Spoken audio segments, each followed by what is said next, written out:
Alrighty, hello. Hopefully it is working okay.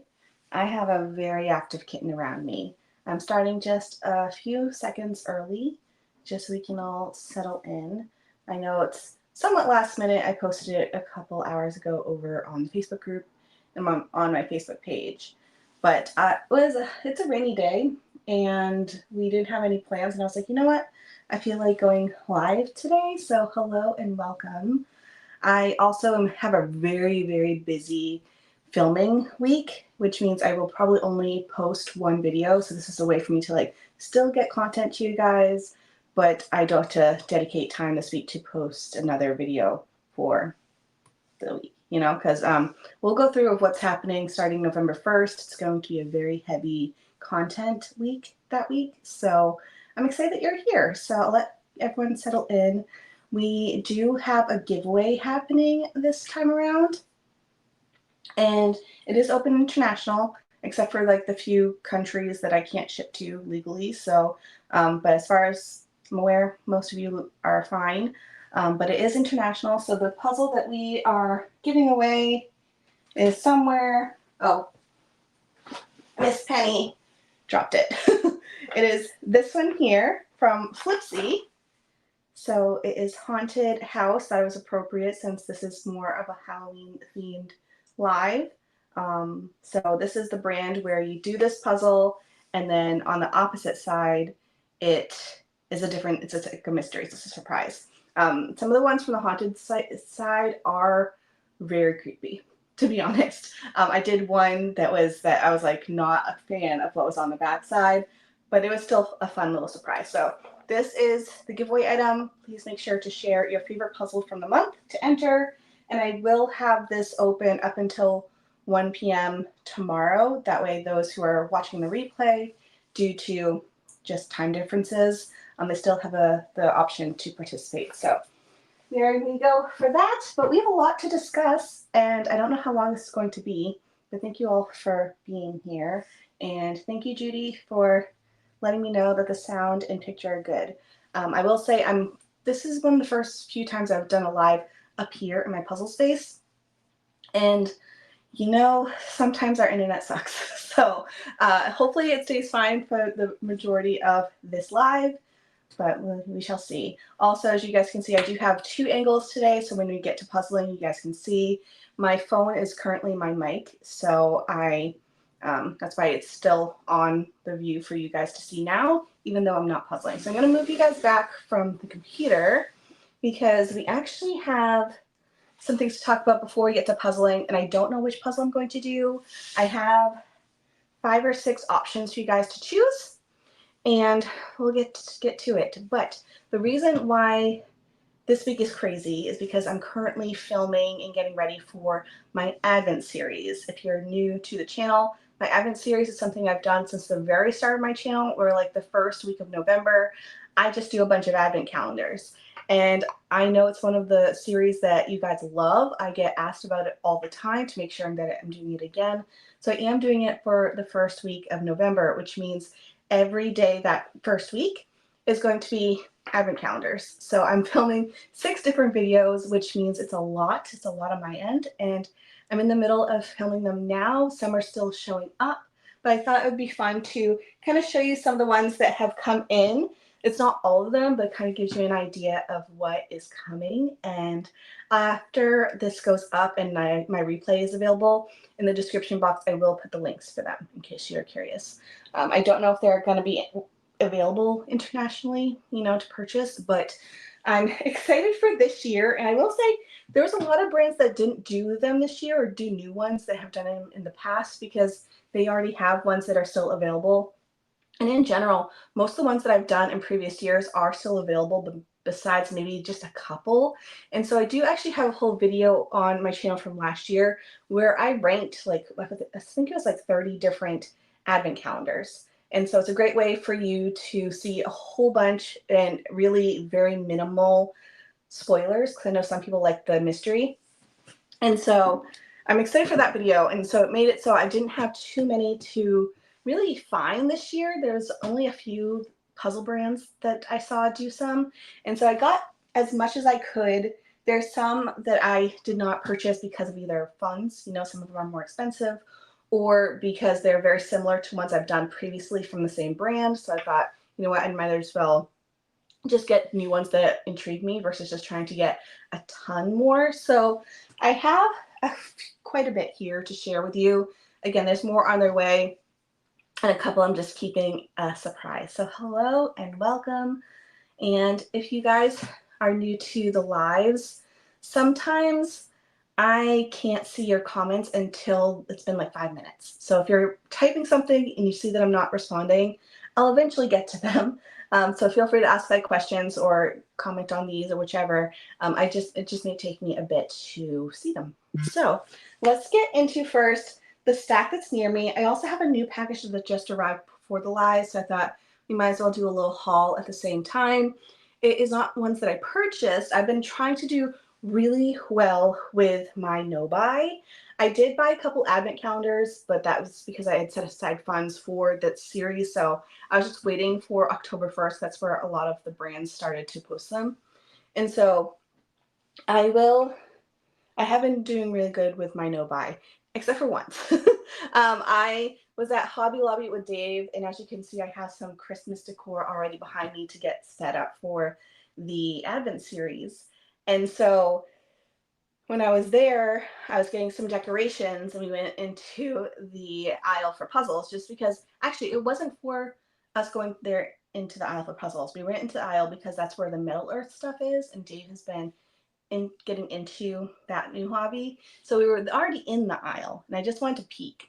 And there's one puzzle that I was like, ooh, I'm going to get this. And then afterwards, I realized when I was in the car, I was like, oh no, I broke my no buy. So, you know, I'm not too mad about it because I think I spent like $6 because it was half off. But I did buy one puzzle so far for my no buy. But it is what it is. Here it is. I'll show it to you here. Actually, I'll show it to you here. Is it upright for you? But it is a puzzle from KI Puzzles, which I do like their stuff. But what intrigued me about this one is that it's see-through and it looks like stained glass. The pieces look very thin, but it's only 300 pieces, and it's this giant rooster. So it was something that I was like, oh, you know what? That looks really fun and different, and I could see it being some type of video. So that is the one that I picked out. But yeah, did not mean to break my no buy with this guy. So it really has been the only puzzle I bought, aside from a couple advent calendars for my channel. But so far, doing pretty well because I've been tempted so much. So if you are doing the no buy challenge, I'd love to know how you're doing. I have a feeling right now, I just updated I have a spreadsheet of all the puzzles on my to-do list, and it had been a bit since I updated it. And I was like putting in a couple different haul videos that I had done, and I think it doubled within September. So I think I have 170 currently on my to-do list. And after seeing that number yesterday, I was like, okay, I really need to not buy anything. So there's that. Hi guys who are coming in. Make sure to enter the giveaway if you are wanting to join. It's so nice to see you guys like talking to each other, because I know I see you guys' comments all the time, so it's nice when you guys can interact with each other. If you aren't part of the Facebook group, highly recommend. It's my favorite place on the internet, to be completely biased, but it is a great way for you guys to connect also, besides just like in the comments. Wow, good job, Natalie. She just purchased her first puzzle since May. That is amazing. I am not that skilled. Also, I just went to a swap, and so I got like 11 puzzles there too. So I have so many puzzles that I need to do. Anyways, let's get into the advent calendars pile, because I feel like I've already been talking for 10 minutes. So there's that. We have a video that I'm very excited about, because I have a bunch of puzzle advent calendars, but I thought it'd be fun this year on TikTok. I think that's where I'm going to put them. I'm not quite sure, but I wanted to do a series where during actual Advent season, so during December, I'm opening up some non-puzzle Advents.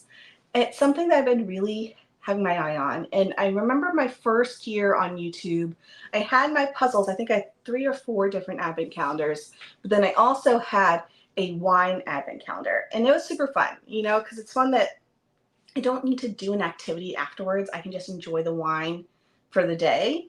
And so I thought it'd be fun to do a little series over on TikTok or just shorts. I'll probably put them on my channel too, but they are non-puzzle related. And so I'm super excited about them. Two of them aren't here yet, which were one of the Big Daddy ones for the year. And I'm excited about it. And I still think there'd be ones that you'd be interested in because I know you guys also do like crafting and books. And so one is a book advent calendar, and then the other one is I think it's crafting or art supplies or stationery. I don't remember. I don't remember what I got, but I think those are ones you guys would be interested in. And so, yeah. Anyways, these are the two that have arrived that are not puzzle related. One is a tea one, and it's from Tea Forte. Never had their teas, but they are loose leaf tea, and they also come in like fancy tea bags. I've never tried them, but I know I wanted to do something that was like an edible item, but I didn't want like candy and I didn't want like wine. So that limited my options for advent calendars, but I did get this one, which is the tea one. And so there's 24 different tea bags. So that way when I'm doing the video, sit down, have the cup of tea, and then do the other ones, which is really fun. It's just, I just don't have to spend 20 minutes doing this advent calendar. You know, it's literally just me making a normal evening cup of tea and it's already set up. So I'm excited. Yeah, the wine advent calendar, it was super fun. Me and Dave did it together. One bottle gave you 2 glasses, which it was really fun. There was a lot of wines I did not love, but I feel like since that one, which was several years ago, they have ones that have different versions of it. So before it was like mostly red wines, which we aren't huge red wine fans. But now they have ones that are only white wines or a better mixture and a few different brands, and you can try different wines from different places. Like, it's really fun. So they have wine ones, they have beer ones, I saw one that was like whiskey. So, you know, you can find an advent calendar from most things nowadays. I feel like it's very popular, but it was super fun. Yeah, the box is fun. I'm excited for that one. You know, I feel like a lot of people here enjoy tea, you know, and so I'm excited for it. Well, we'll have to try it out later. But we then have this one, which, okay, I'm sorry if you have children in the room, okay? I'm going to try to keep my mind out of the gutter, okay? Just sending that right now. I thought it would be funny if I asked AI to choose an advent calendar, and I just was like, hey, what can I do for an advent calendar? I do a lot of puzzle ones, but I want ones that are non-puzzle related. What do you have? This was the first recommendation, and it's funny on a whole bunch of different levels. For one, it is one about a garden and planting seeds. I am someone who cannot save a plant for my life. Like, I have the worst black thumb ever. I kill cactuses or cacti. I can't keep anything alive. Like, there's one plant that I've seen for a while, and you know, it just died. Some plants just don't like me. So to have an advent calendar about plants was just comical in itself, because I was like, well, that is an interesting one, because each day is a different like seed that you can plant inside of it. Like, it ends up being like a little greenhouse. Like, it's a cool concept, but they named it something that just is very funny. So I'll just show it to you here.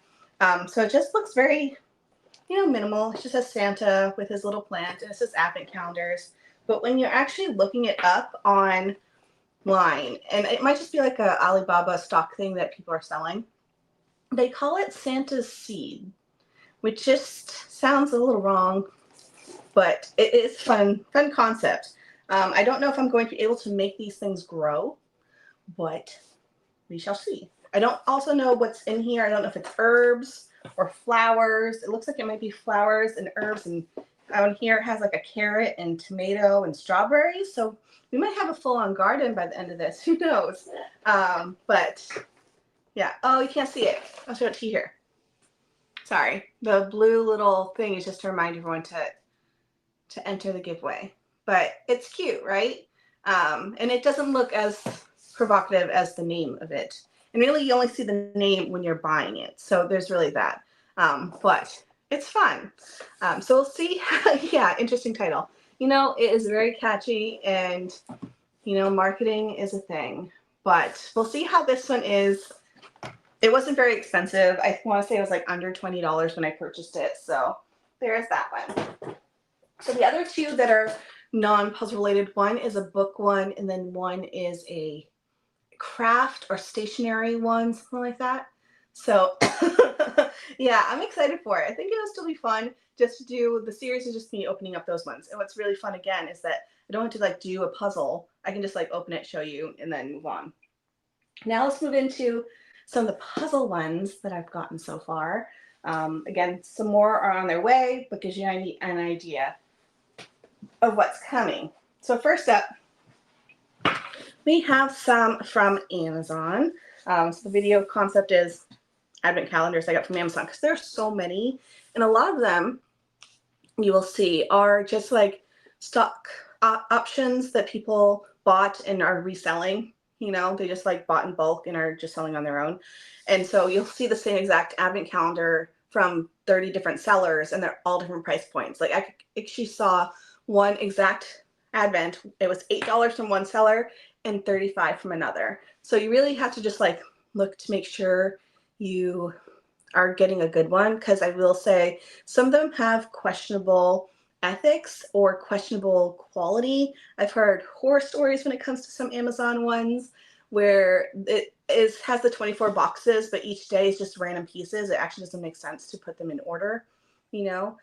Or I've also heard of people not having the correct pieces, or the image on the box isn't the image that you're actually doing, or the image on the box is like from the actual brand, like maybe like a puzzle brand, but then the puzzle you're doing is like an AI version of that image. So you really have to be careful.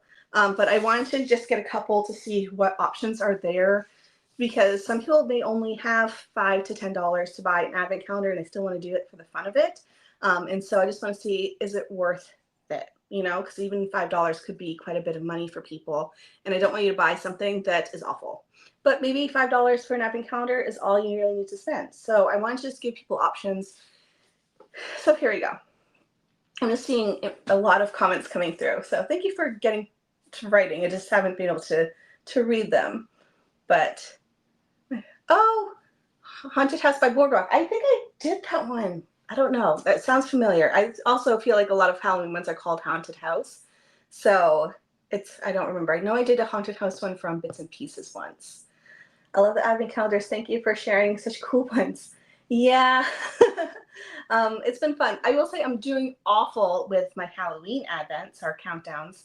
I did finish the soonest one. That was easily my favorite. It is the most expensive, but it was easily my favorite. The other ones, I got behind, and when you get behind with 4 different advent calendars or countdowns, it's really hard to get back on track, because then I'm spending like 3 hours doing little mini puzzles when I could be doing a full-size puzzle for my channel. So there is that.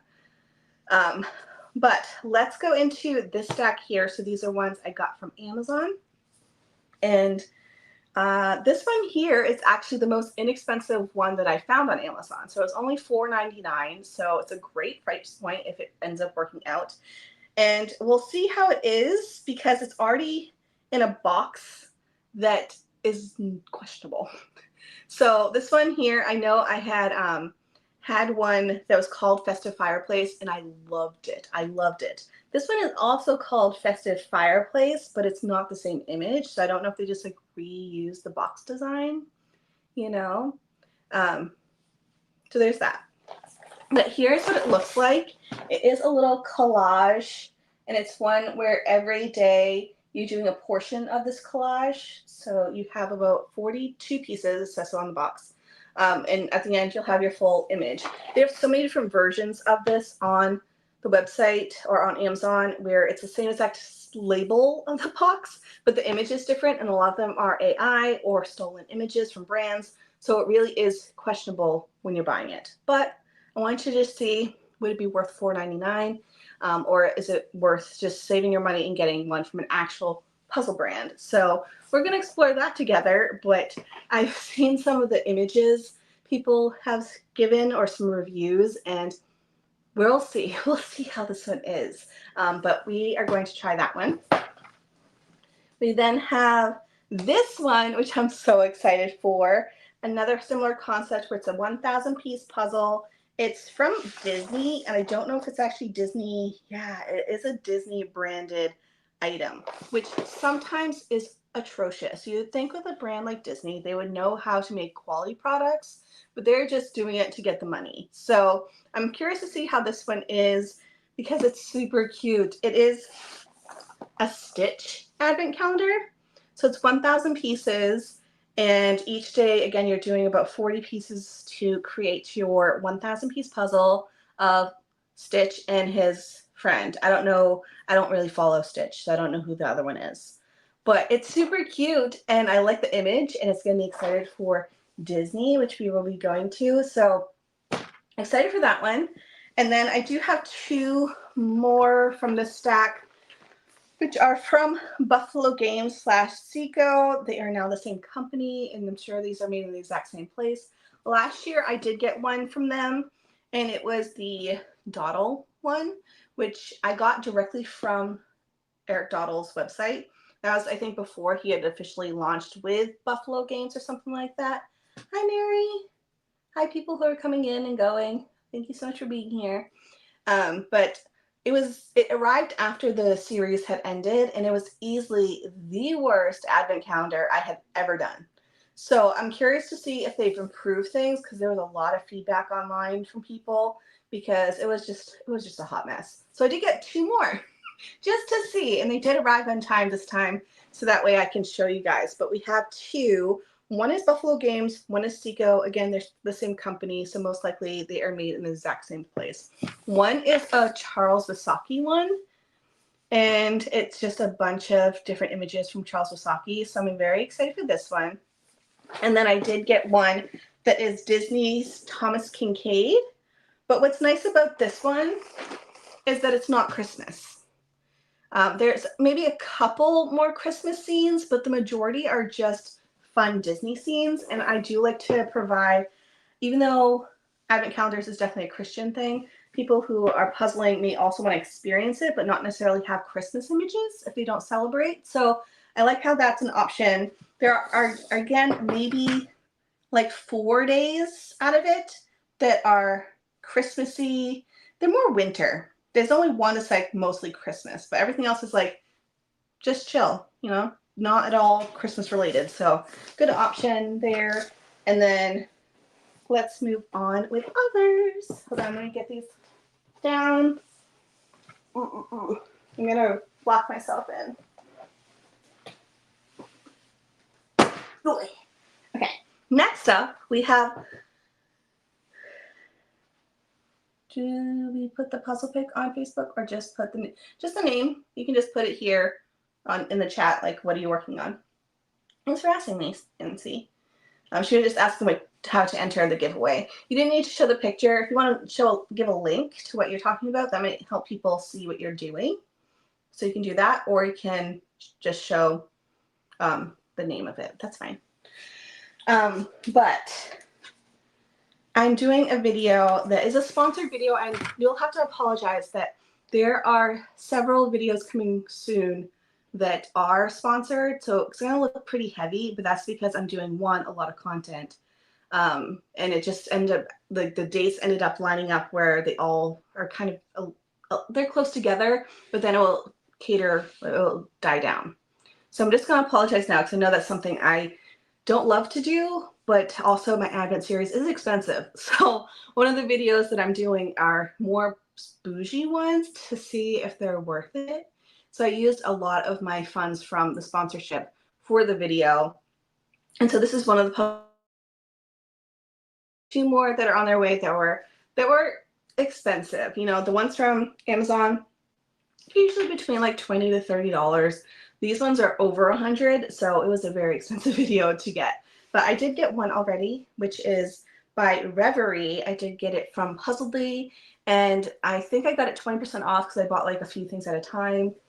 But we are this one, the new referee one. So this is one for this year. I have done one in the past, but it was the first year that she had done one, and I've heard that she's improved the quality since. So I'm excited to try it again. But it's a pretty one. It's called Christmas Around the World, which just sounded nice, you know. I think it might be sold out on Puzzledly, so I'll do my best to link it when I can. But I had pre-ordered it so that way I could get it in time. People are asking questions. How did the no buy October go? Pretty good. I only bought one puzzle, so I guess it was a low buy. I did show it earlier, but I did just buy one by accident. But I didn't spend a ton of money. It was $6, but you know, I tried my best. Do you advertise for the sponsor in your video?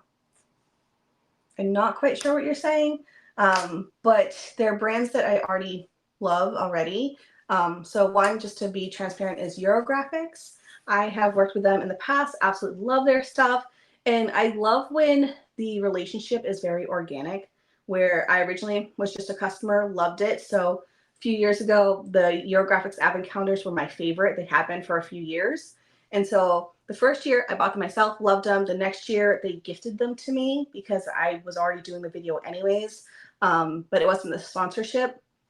And then this year they're actually sponsoring the video. So I was going to talk about them anyways, but the fact that they can help support my channel is really nice.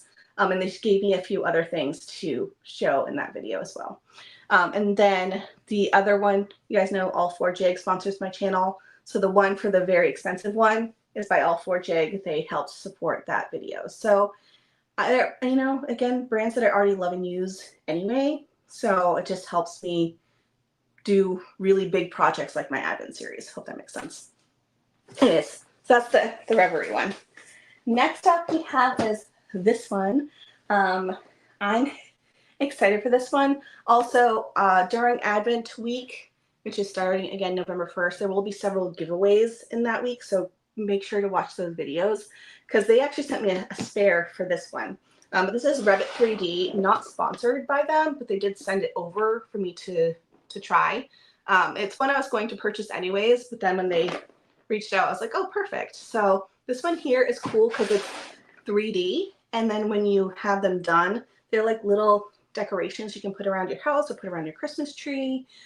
So I've already done the video for this one and it's really cute. So I want to say this one retails for, in the US, like $35. So not a crazy price. I'm not sure also if that price is correct, but it's not uberly expensive. It's not $100 or anything.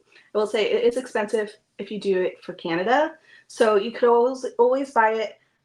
Eventually Puzzle Warehouse does have it on order, and we have, I think it's $10 or $15 shipping to Canada. I forget the pricing, but there is a shipping cost that we can do for Canadians. So you can buy it at a cheaper price and buy it directly from them, just as an FYI. But it's cute. It's a 12-day one, so not 24, but it's fun to do with kids. It's a whole thing. I'll show it to you when that video comes.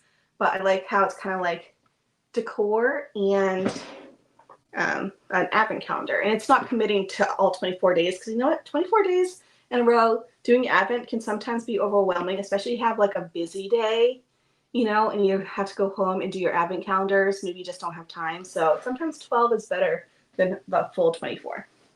Next up, we have another one.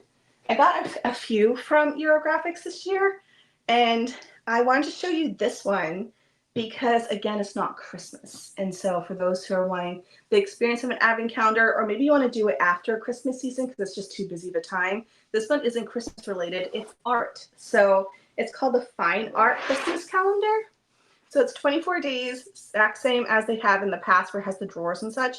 But each day is a different famous piece of art, which is kind of fun. Some of them they actually have full puzzles of on their website. But we have a lot of really fun images. Like we have like the Mona Lisa, the girl with the pearl earring, a few others, Starry Night. So it's kind of fun to do one that is not Christmassy. So this is one you can do like any time of year. You don't necessarily have to do it in December. Yeah, I thought that was such a good idea. I have a couple more from them, and they've been ones that I've loved in the past. So the quality is fantastic, and it's just like little mini puzzles that you can do. So I thought that was really smart on their end. And then the last advent I'll share with you, you probably have already seen it, is the Robin Circle one. So this one here, you do 20, looks like 54 pieces. You end up doing a 1,000 piece puzzle. And I think it's different images. It's like, you could probably break it up, but like each one is like its own little mini puzzle. When you put it together, it's just a collage of mini puzzles versus like doing a full thing, you know? Yeah, I think the art advent was a really cool idea. I'm excited for that one. So those are the advents I wanted to share with you so far. Again, the full series starts on November 1st. There will be some giveaways throughout the week. There is going to be a lot of content each day, so I'm excited for it.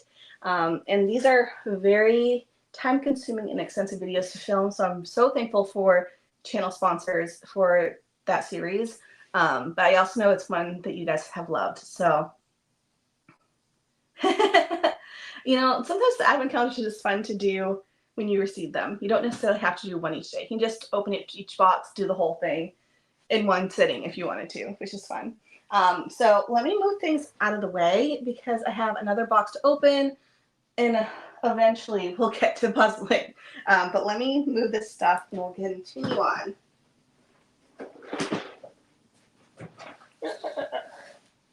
I'm curious though, which one of those advents are you most interested to see the video on? Because I'm still filming them. Okay, this next box. Oh, it's heavy. Have you tried the? I have not.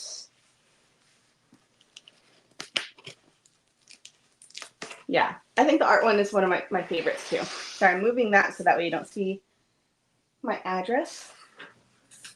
Although if you want to send me a card, totally cool.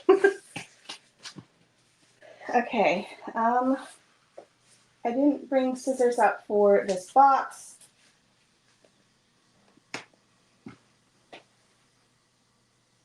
So we're going to try to break into it beast mode.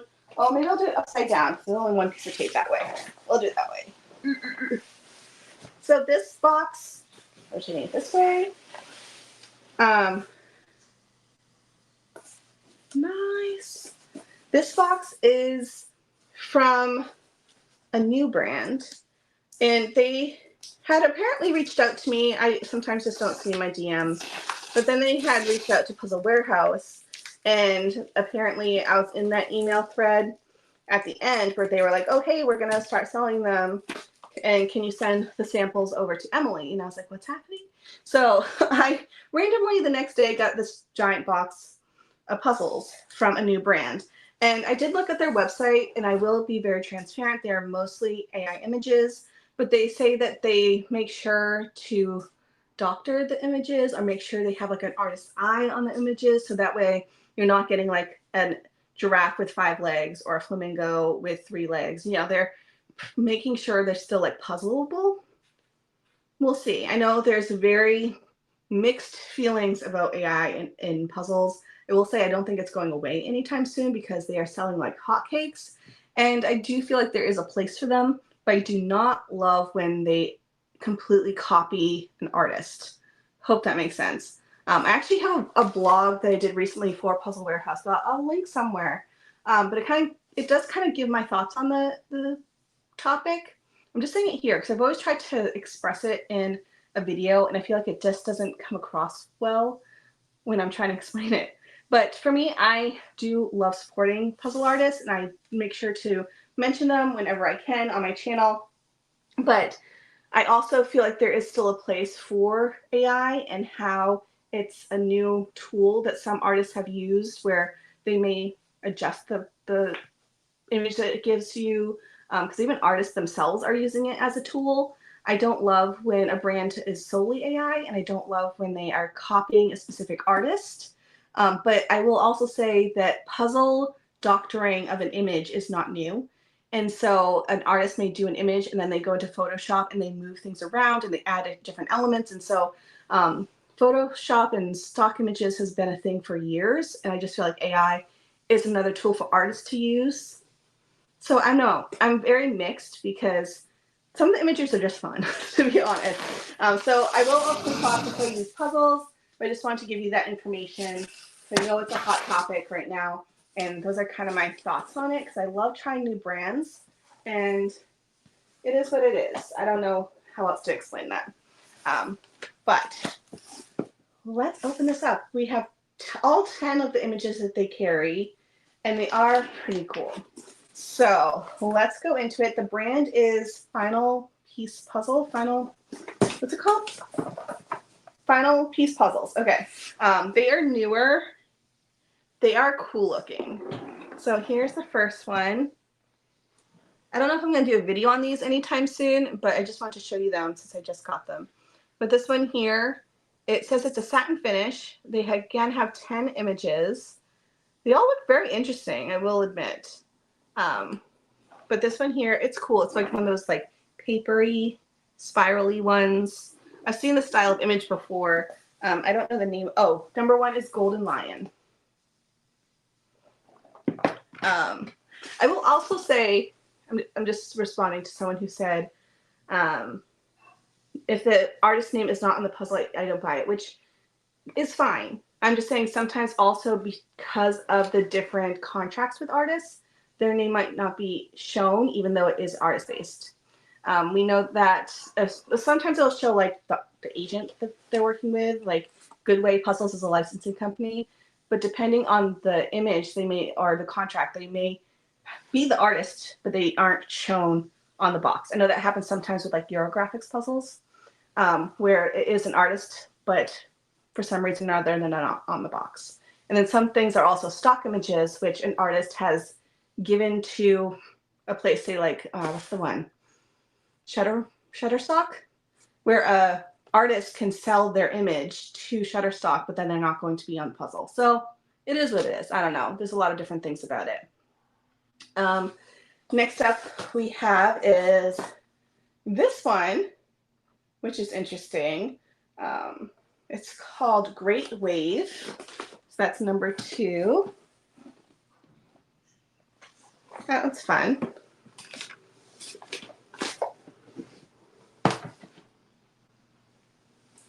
Let them stay as AI. Yeah, I like that they're open about it. And they give a big description on their website about their process and the people that work behind creating the AI stuff. So they're pretty open about it and how their process is.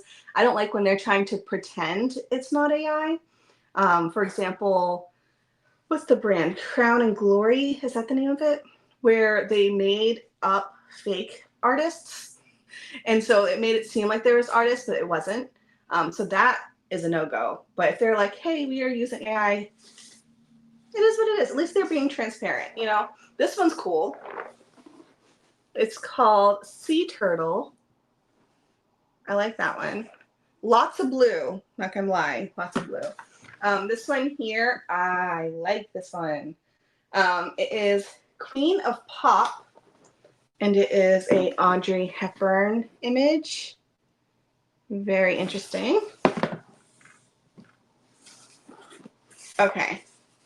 Next one, very artsy. I don't think I would do this one, to be honest. It's called Eiffel Glow, and it looks really pretty, but if you actually look closer, it is lots of brushstrokes. So I feel like on the puzzle pieces, that one's going to be so hard.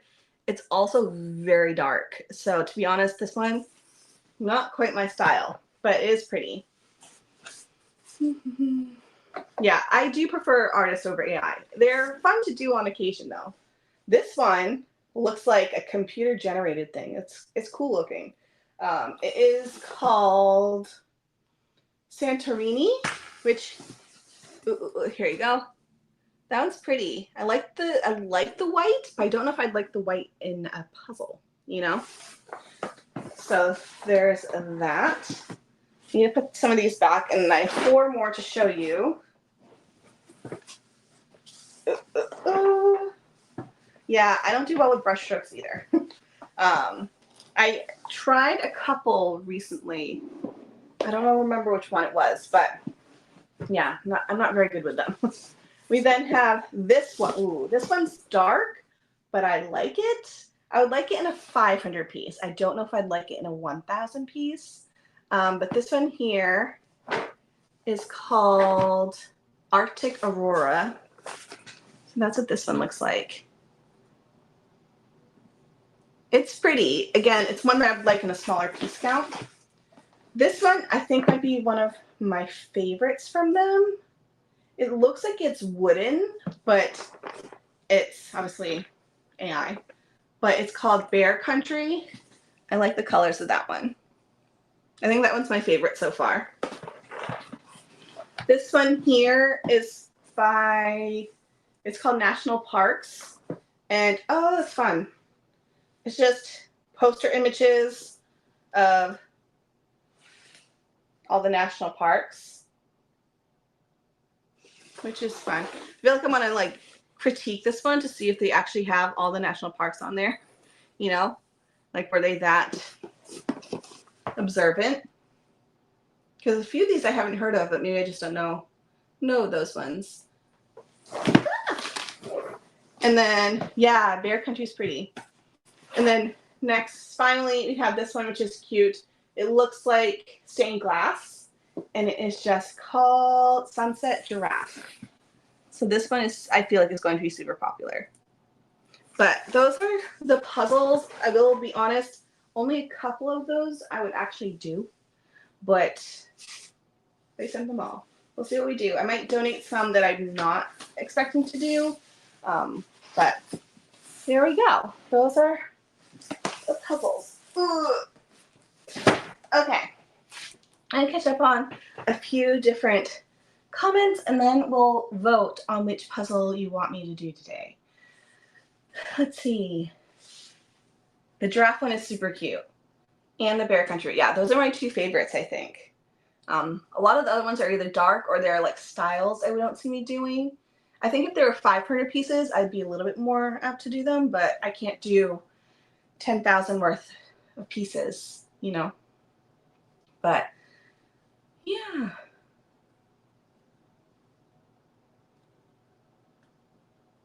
Anyways, I hope you're all doing well. All right, as all of you puzzling, you just have me on in the background. Totally cool on either end. But we are going to move on to picking which puzzle we should do. So for that, what's the brand called again? Final Piece Puzzles.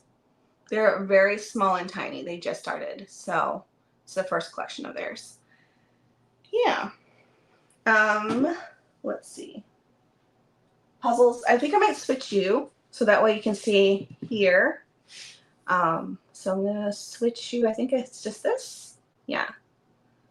So sorry, the banner here is like covering me, which is fine. Hello. I'm gonna adjust this for a second. Give me a minute. Sorry, if you get motion sickness, then.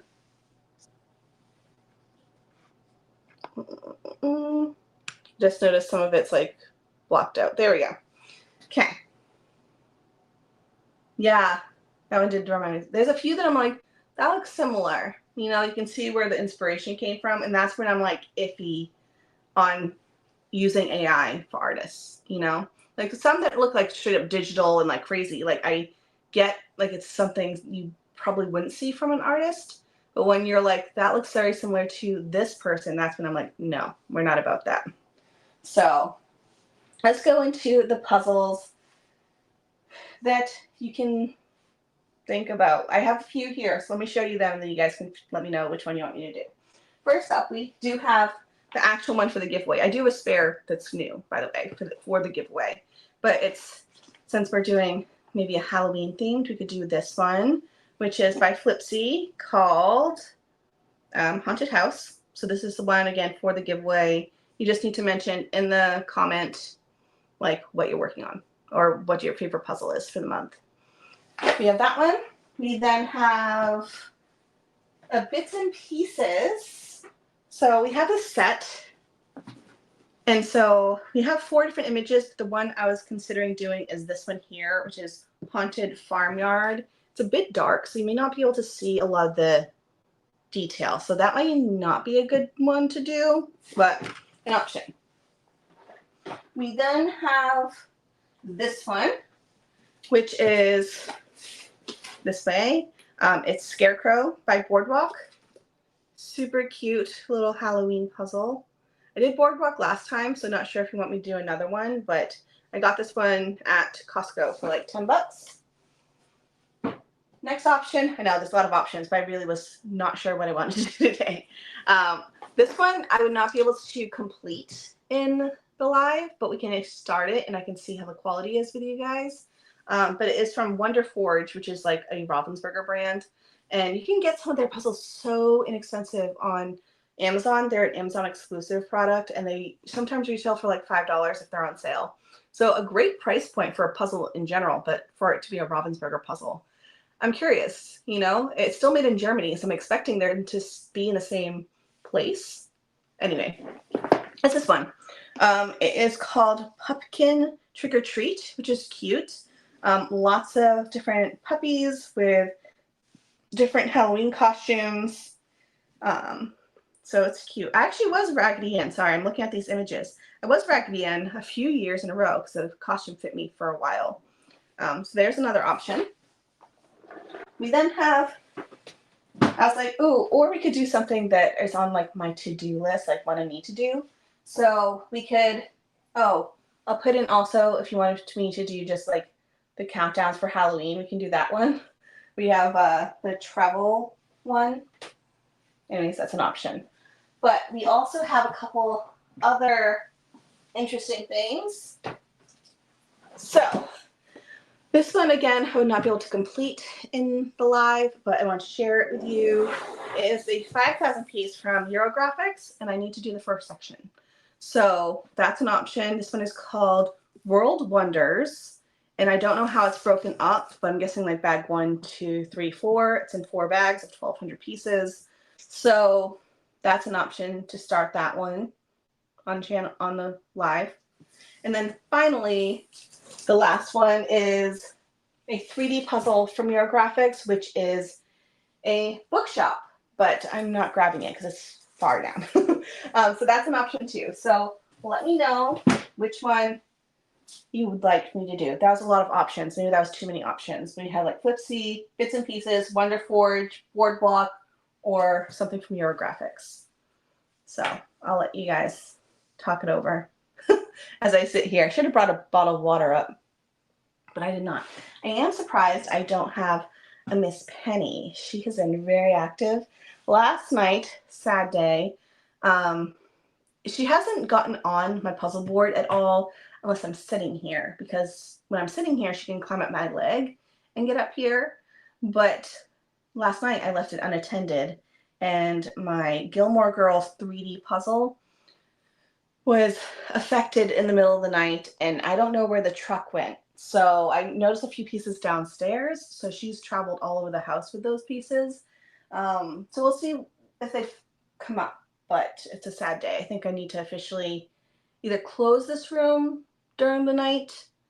That probably is the best option. So we'll see. Scarecrow, Boardwalk, which is the Scarecrow, Eurographics, 5,000 pieces, Flipsy, oh my gosh. We are all over the place. Boardwalk, Scarecrow, I think Scarecrow is winning right now. Trick or treat, Scarecrow, Boardwalk, Scarecrow. Okay, I think that's the winner. Okay. I'll go for like another minute because I think there's like 60 people here and not everyone has voted, but you don't have to vote if you're too busy, that's fine. But Scarecrow is winning. Someone also said something from Eurographics, and two people said Eurographics. Scarecrow. Okay. I think this one, kittens are fun. Kittens are a lot. She is very feisty. She's not up here though, so that's nice. But it's like we're trying to make sure we're not mad at her because she's a kitten and she's learning, and you know, it is what it is. It's partly my fault because I didn't think it'd be a big deal, but you know, I left it unattended. So I think we're gonna, how the boys handling the girl power. let's see. Oliver loves her. Like, he is near her side all day long. Even when he's sleeping, she's sleeping right next to him. If she's sometimes she'll be like right next to him. He's like bathing her. He plays with her a lot, which I don't know if some of it's not voluntary, but he in general is very affectionate towards her, and like they're best buds. Loki is coming around. He isn't like a huge fan of her, but I have seen him play with her. I have seen him sleep butt to butt, but he's not super snuggly yet. And he's definitely curious about her still. So like if she's doing like some crazy playing zoomies in the living room, he sometimes will play along.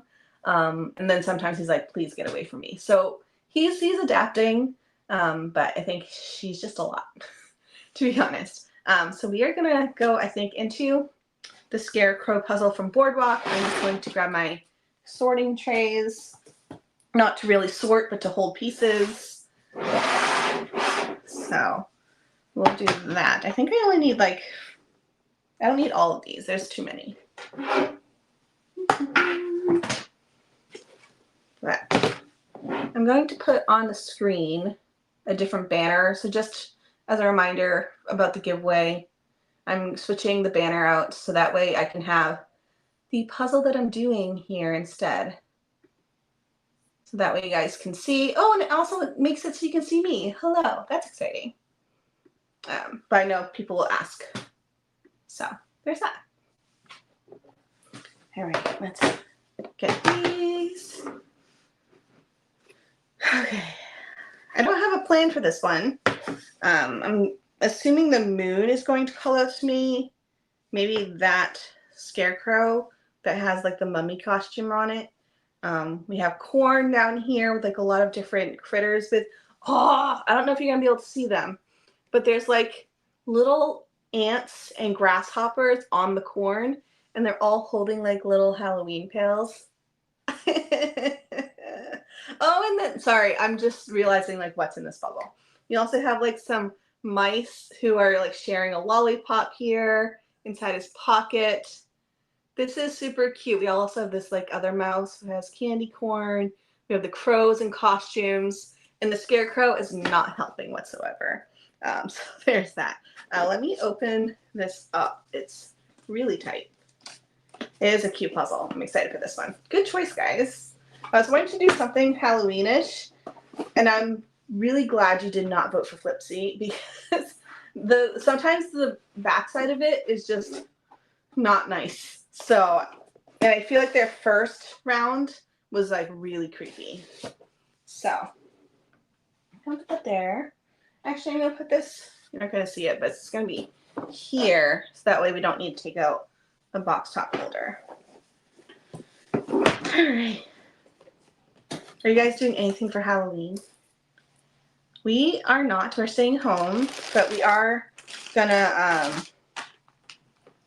do trick-or-treaters, I guess. So last year we had done some decorations on the front lawn, and then we had decorated the inside of our garage.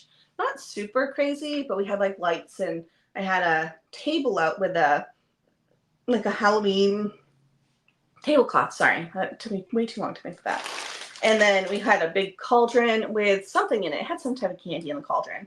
But then we also had, we don't have too many kids in our area, and so we had the table out with like full-size candies, and each kid could get a full-size candy. It was fun. It was super fun. We don't have kids, so it was kind of fun to like, I don't know, treat the neighbors. It sounds weird, but we're doing the same thing this year. We weren't sure for the longest time, like, did we want to do anything for Halloween? Because last year we also had a lot of leftovers, and so we had way too much afterwards. We overbought. This year we probably also overbought, but we weren't sure how many kids last year because it was our first Halloween here. But then I think it was the day after we had a puzzle party at my house where like 6 people showed up. And so that was like a great little like, hey, have some candy. And so we actually are going to have another puzzle party in like a week or so after the Halloween. So we will be able to get rid of some again. So it's fine.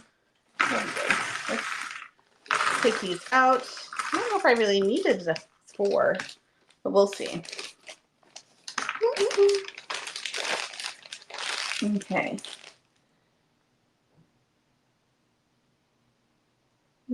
Flipsy.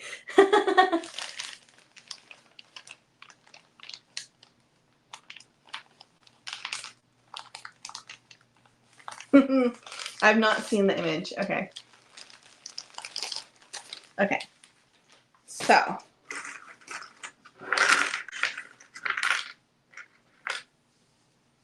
We are going to get started. I don't think I want to start with edges. I don't know. We'll see what we do.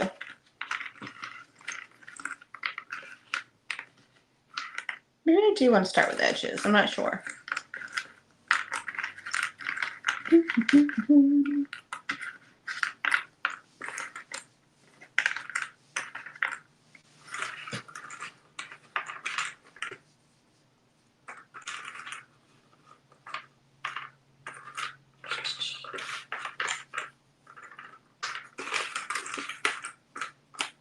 I should have grabbed a cup of tea or something. I do have a tea kettle up here, but I don't think I have a mug. I think my mug I brought downstairs to wash. This one is interesting. Like nothing is super screaming out to me in the pieces. Maybe I will start with edges. Yeah.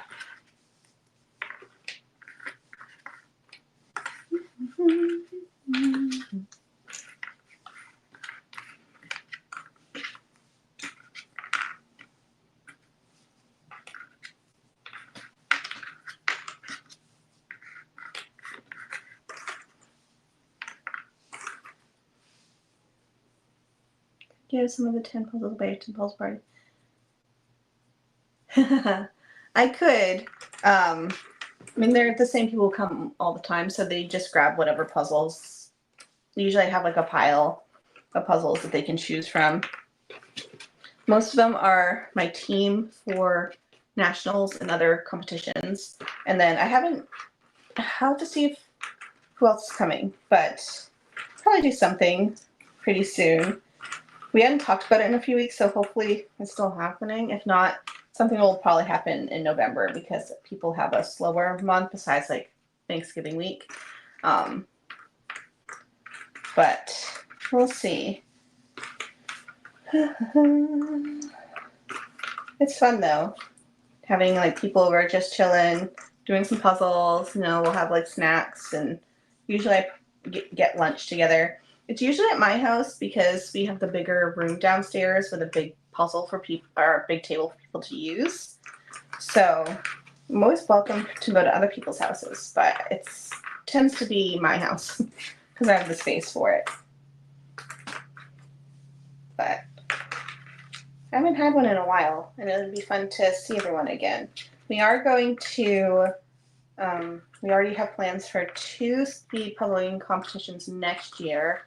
So we're going to do Winter Carnival again, which sold out within like a day, which is wild.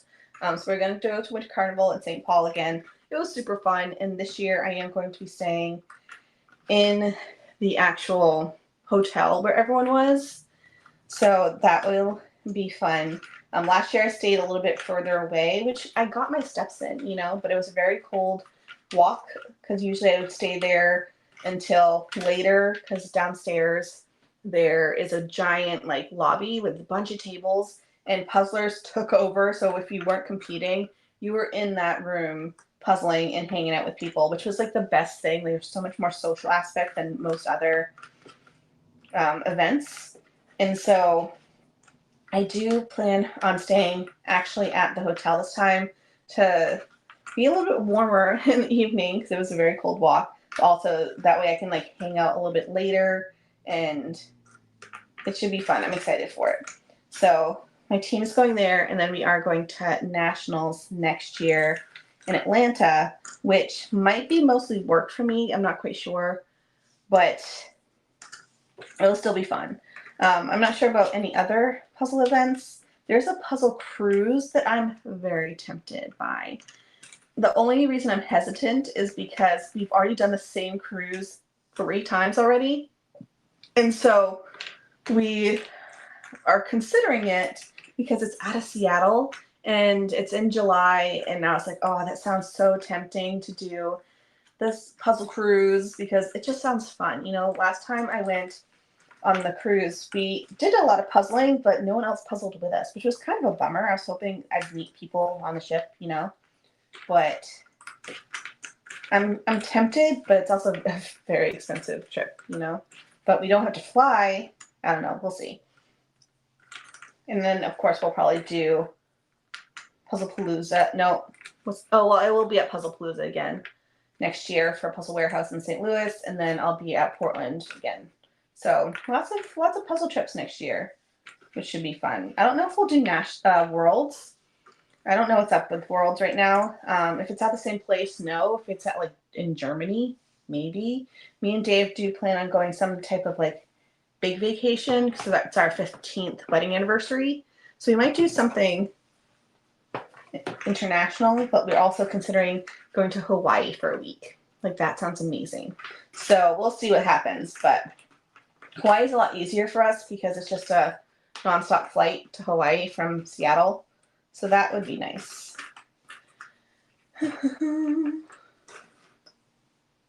Yeah, I'm excited for Winter Carnival. It's just a fun vibe. Like the puzzles are different because they are not using Ravensburger, which Ravensburger is amazing. But I feel like some people have really memorized the grid cut, which makes it sort of like some of the fun is out of it a little bit, you know, when they're so fast. Where at least with the puzzle twist ones, they're not as common. And they may repeat the puzzle cut. I'm not quite sure. I'm sure they do. But the images are completely different on the box than what you're doing. So it really is a true mystery, and you can't use the box to really help you. So it's kind of fun to have a different brand be the sponsor, you know? So I'm excited for it. It should be a good time. You know how Nationals goes. It is a big week.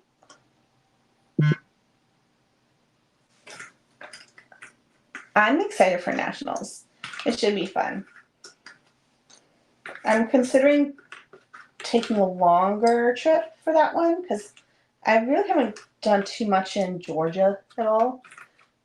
And also I feel like it's going to be a very busy weekend. I feel like that's one thing about puzzle trips is like you're so focused on the event and doing things with your team, or maybe you're in an Airbnb and you're puzzling and you're practicing. And I'm thinking of like Nationals last year where we were at the event, but then when we weren't speed puzzling, we were at the Awesome Con, and so you were doing some things for that. And so you were at the venue most of the time, because also sometimes you had multiple events and you have like a weird time in between. So I feel like I didn't like really get to see where we were. So I think I want to like stay a little bit longer and spend some time actually exploring the area since I'm flying there, you know. But it should be fun. I do like that they're changing locations each year, though, at least the past couple years, to give East Coast people a way to join. And then maybe, I don't know what they're doing for the next year, but it would be nice if they alternated where they went, like East Coast versus West Coast, because, I mean, we're a big country, so sometimes, what was I saying? Oh, like the travel can be a lot, because for me it's a full day flying east. So Snaffle's piggybacking another convention like in Washington. No. So with the USA JPA, as far as I know, because I was with them for a bit, they are doing alternate every other year. So one year will be a convention for puzzles, which is what 2026 will be, where they have a lot of different sponsors and they have the hotel and they have the thing, you know, where they have a bunch of other things happening that are puzzle related. So next year will be like the convention for puzzles. And then from what I know, it's every other year they'll join up with something else or have an off year. So I think that's the plan, at least from what I can gather, which is nice because, I mean, it's a lot of work on the board to do the convention every year. So I understand why it's not that big every year. But it's also, there's a lot of puzzlers. And last year with AwesomeCon, which was kind of a bummer, is like you needed to buy the convention pass, like for the event, but then you also had to buy the tickets for the speed puzzling. And I didn't really care about AwesomeCon. It was super fun, but it was an expensive ticket. So I would much rather have had a huge puzzle table for people to be at versus hanging out in the convention. So there's that. This border is interesting. Let's see, we have we have the grass and corn, and then we have the sky.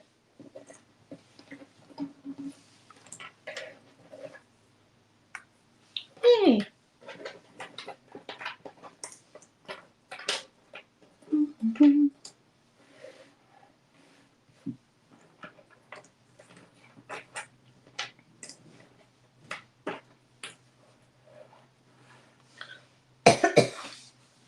Being all puzzles, yes.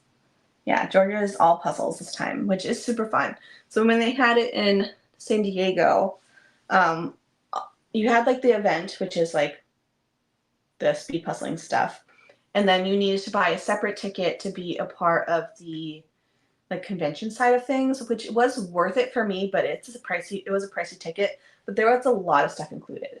So and I don't think you could do much if you didn't have that ticket. I think there was a couple like vendors you could go to, but you could go upstairs where a lot of other stuff was happening. And so there was like speakers, and like I feel like I didn't even get to see the speakers because I was so busy puzzling with other people, but they had like a lot of different speakers and panels, and then they had a room that was just vendors, and then they had the live stream going in a couple of different places. But when you're upstairs, there's a huge room with just tables, and so they had the live stream going there, so you could still see what was going on downstairs. And then there was just people puzzling. There was a whole swap table where people were just like picking a puzzle and doing. There were sprints, there was puzzle chess, there was a giant like 32,000 piece puzzle people were working on.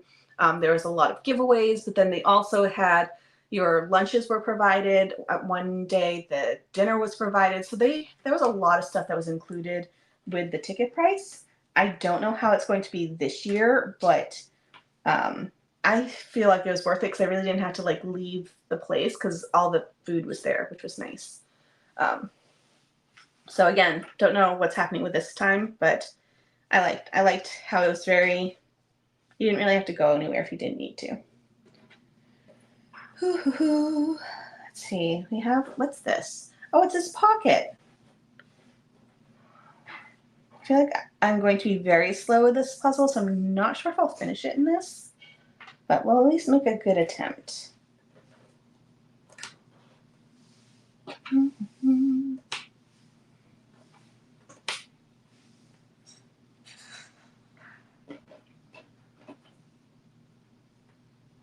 Is that right? Yes. I feel like there's a weird glare that normally isn't here, so I'm like having to turn my head. I feel like I'm missing edge pieces, which is not surprising. I'm always missing edge pieces the first time around. This, and then this. Night, Purple Cat. Thank you for coming. You know that international people are probably going to bed. I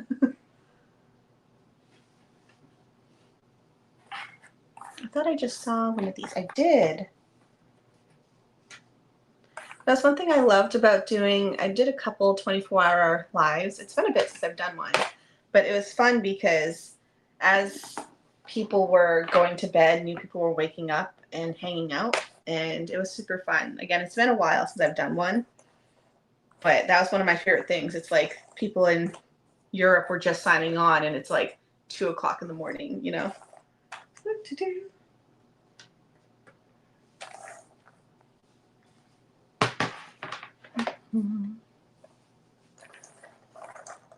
So I'm doing this video concept, which I'll just touch on here because I want to see your opinion on it. But I'm doing one where it's kind of like me reacting to comments from people. And I know some of them are well intended, but some of them come off very snarky. And I'm going to be sassy right back because they're kind of like my opinions on the way I puzzle. For example, oh, peace. For example, some people are really upset when I don't do the border first. And for me, it really just depends on the puzzle. Like sometimes it makes sense, sometimes it doesn't. Sometimes a clock catches my eye and I'd rather do that than do a puzzle. Some people are really upset when I don't sort pieces. Some people are really upset when I don't glue a puzzle, but then if I do glue a puzzle, people are upset that I didn't. Like, really, everyone has their own opinions of how they should puzzle, and apparently I've been doing it wrong this whole time. But I would love to know what's maybe like one of your quirks of something you have to have done with your puzzles. Like, I only do 1,000 pieces. Are you someone who doesn't look at the puzzle box? You know, some people are really adamant about not seeing the image and just doing it just based off of the puzzle pieces, which some people, that's awesome. For me, that doesn't bring me joy. Same with like sorting pieces. Not a huge fan of sorting pieces, but some people like the methodic, just going through the pieces, pulling things out, you know, sorting very nice and neat. And I'm just not that person. So I'd love to know maybe one of your like puzzling quirks. Let me know. I hope this all makes sense. But I'm excited for the video because people do have very strong opinions sometimes. And I'm like, I didn't realize there was a manual on how to do your puzzle. But it should be a fun video. And I hope it doesn't come across like rude. It's just interesting because there's so many different ways you can enjoy the hobby, and it doesn't matter which way you do enjoy the hobby. Mm-hmm.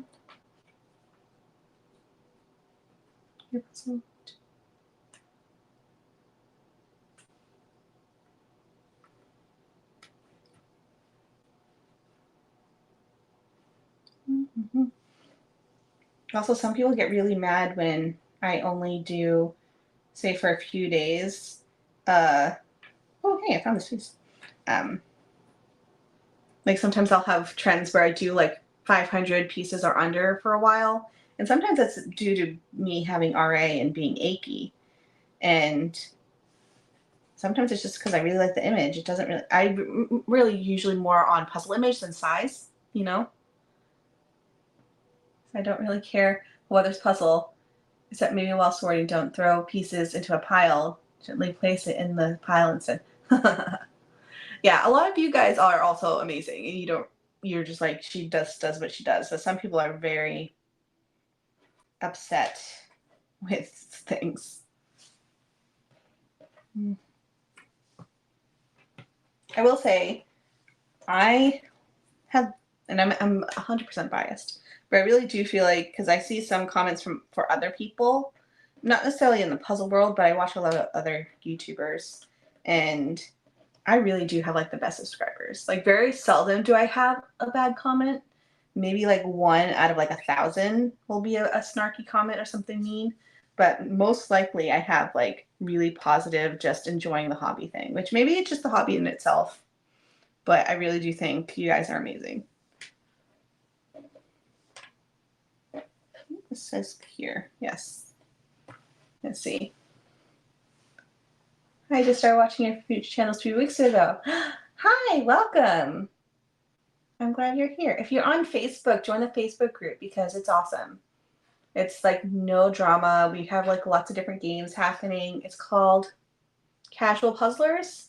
It's always linked in all of my videos. So highly suggest if you're on Facebook. And the thing sounds like a funny bit. Yeah, no, I won't put the actual commenter's name. That'd be funny, like blast them. No, I wouldn't do that. It's just like because some of them are ones that I've received multiple times. Like I've received this comment a lot, and it bugs me every single time I see it. Where it's like, maybe it's the same person each time, I just don't catch it. But they say like, "Well, real puzzlers only do 1,000 pieces," and I'm like, I didn't realize that. Like, does everyone else know? Because I know a lot of people love every single type of piece count. And there's also I feel like a time and a place for any type of piece count, you know? So, ooh, Alien Halloween. Yay, awesome.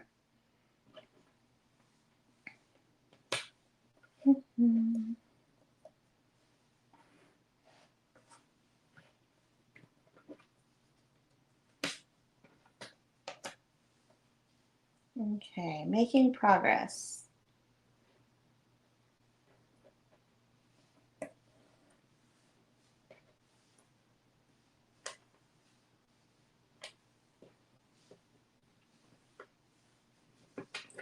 Here. I feel like I've done a lot of boardwalk recently, which normally isn't the case. I guess their little sale at Costco helped. Go crazy watching me puzzle. I don't sort, just rummage through the box. Sometimes I don't even flip over the pieces. That's like one of our friends from Puzzle Sharks, I think he is. Um, I met him at Nationals, and he's one of the few speed puzzlers that doesn't flip his pieces at the beginning, and it drives people nuts. Like you can actually hear like the comment people behind him like surprised that he's not flipping his pieces. And so he'll be like halfway through the puzzle and there's still pieces that aren't flipped over, which is absolutely wild. Um, yeah. And I feel like there's also, I have a video concept that's been on the docket for a while, but it was, what was it? Sorry, I just lost my train of thought. Oh, the concept is speed puzzling for like the true beginners, because I do speed puzzling, but I'm a casual puzzler at heart. But you'd be surprised how many times you go to a speed puzzling competition and it's like ready, set, go, and they don't dump out the pieces. You know, they don't dump it on the table. Instead, they'll put it in the box and they're just like puzzling from the box. Which at home, if you're just chilling, that makes total sense. Like especially if you're short on space. But in a speed puzzling competition, it's like, how do you know what puzzle pieces you got? So that would be like my first tip is like dump out your pieces, flip them over. But in a casual setting, you don't really need to do it, you know? Right, Mary? I agree. I think we're, us as a collective are in the same mindset. All right. Let's see. I feel like you. Sorry. I don't know. Oh, you can't really see what I'm doing because I'm too low. Sorry. There we go. Move you up a little. Also, if you're just tuning in, there's a giveaway aspect. So just let me know what your favorite puzzle is for the month. The giveaway is down there. It's from Flipsy. They didn't donate the puzzle or anything. It's just one that I've had on hand for a while. And I was like, oh, hey, this is the perfect giveaway puzzle for today.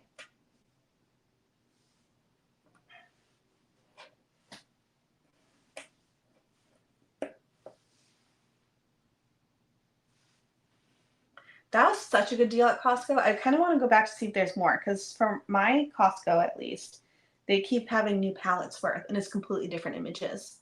So I don't know if they're still there.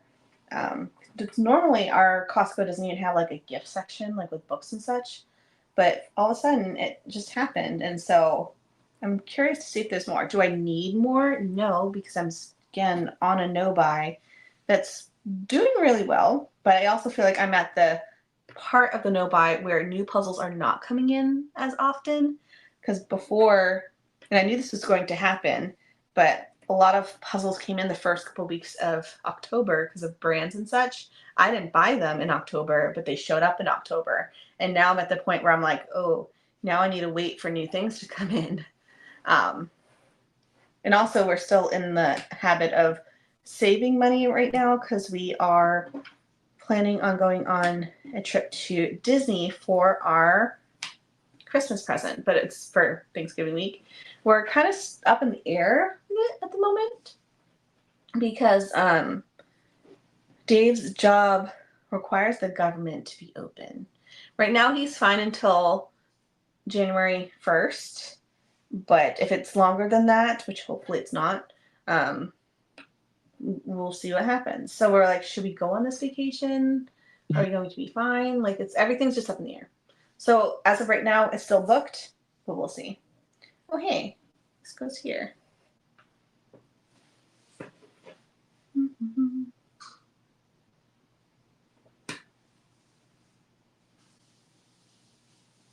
Sorry, I'm looking at people's comments.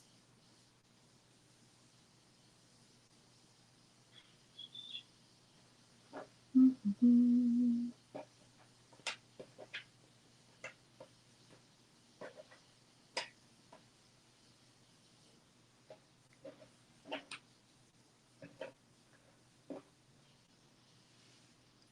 Go here.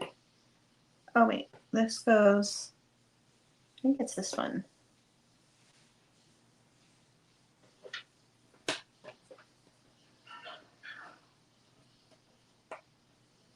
Oh, it's the top. Sorry, I'm like looking at the image. Yay! I hope you have fun. Are you going to Disneyland or Disney World? We're doing Disneyland for Thanksgiving. I'm excited for it because we haven't really been back to California since we've moved up here. So we're just excited to go down and see. Hopefully we'll get together with some of our friends. I'm not sure if we will because it's busy and it's Thanksgiving, you know. But I feel like we need to take a trip eventually to go visit some friends. But it'll be fun. It is something from moving up here that we miss because we lived in California for 10 years. And that was the way that we always celebrated any holiday, was to go to Disney, because we don't have family out here. So for us, Thanksgiving isn't this big grand thing. When we lived in California, it was because we had Friendsgiving with a bunch of friends. We had like 3 different families come together. We all like pitched in, you know, and we had like a big party. But up here, we don't have anybody. So I don't know, we're kind of like, it's kind of a boring day for Thanksgiving. It's just the 2 of us at home making a fancier dinner than normal, you know? And I can't cook for 2 people. I've tried, I've gotten better at it, but cooking a Thanksgiving dinner for 2 people is really tough. So we were like, you know what, let's go to Disney because it's a fun way for us to have a good weekend together and, you know, enjoy the time off. What is this? Oh, wait. Oh, it's over here. There we go. Disneyland. Oh, yay! I'm excited. This is the first time we will ever have stayed on property, which is not at all needed for Disneyland because there's so many places nearby that you can easily walk to, you know, which is not the case in like Disney World, where sometimes staying on property is really helpful because you're in the Disney bubble. But we have never done it. We've never done Disneyland Hotel or any of their on-site properties. We've always tried to do it pretty frugally and staying close by maybe, or oftentimes we did day trips when we lived there. So this is the first time we'll actually stay on property. And it was mostly, I don't know if it was a drunk decision. It kind of was. So when we went to Oktoberfest, which is the little event at the zoo that we had gone to. I don't know if I vlogged about it. I think I talked about it somewhere. Anyways, we had gone and we had a great time. And during the time there, we were talking about staying on property because originally we weren't going to. We had planned to go just nearby. It was still walking distance. So it was going to be pretty inexpensive. And so while we were there, we were talking about, oh, it'd be cool if we stayed on property. And we both were like, well, let's make that decision when we're sober. And so the next day, Dave was like, hey, do you remember that conversation we had? And I was like, what?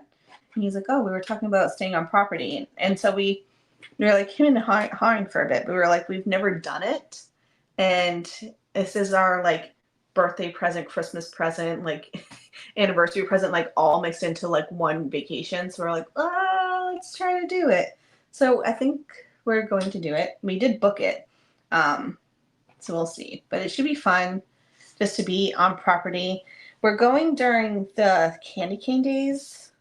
So we'll see if we can do that. But it'll be fun. Yeah. It's so much cheaper, which is, again, what we did every other time.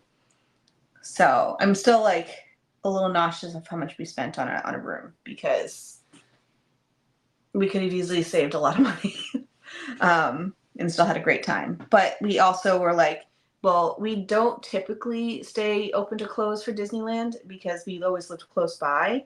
And this is the first time we were like, we're going to be open to close like every day that we're there. So we thought having a closer place to go would be nice.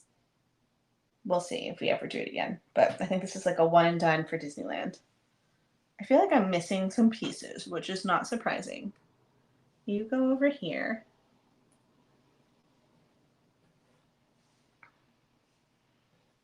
You are the side? I'm trying to figure, oh, you're here. And you're here. We're making progress. We're almost done with the edge. Yay.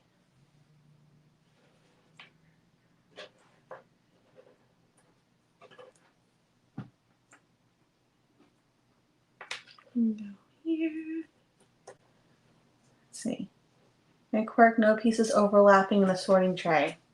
That's a good one.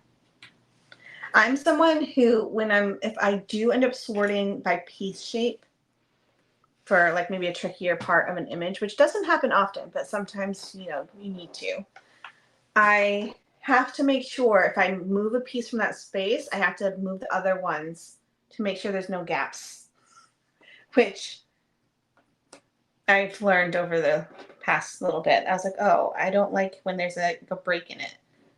I don't know why that is. Is this here? It is here. Ooh, do I have all the edge pieces?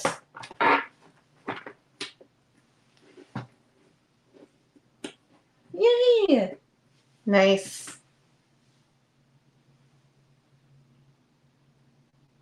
Yeah, you want to deliver Penny?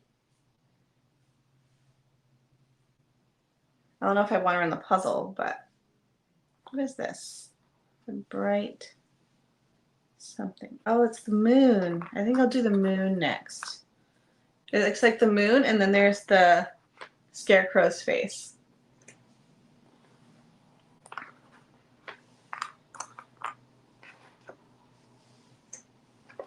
I think I'll try to sort up both of those. And this is his nose. Nice.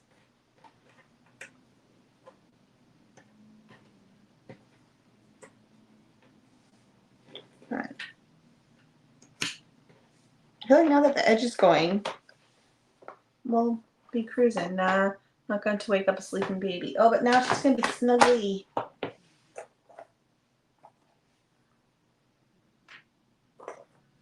I don't know what this is.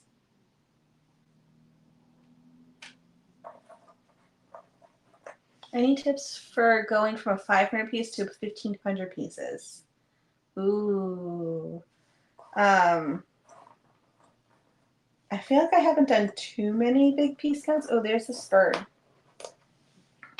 But in general, do you think sorting by... Oh, I got an idea. Sorting can definitely be helpful.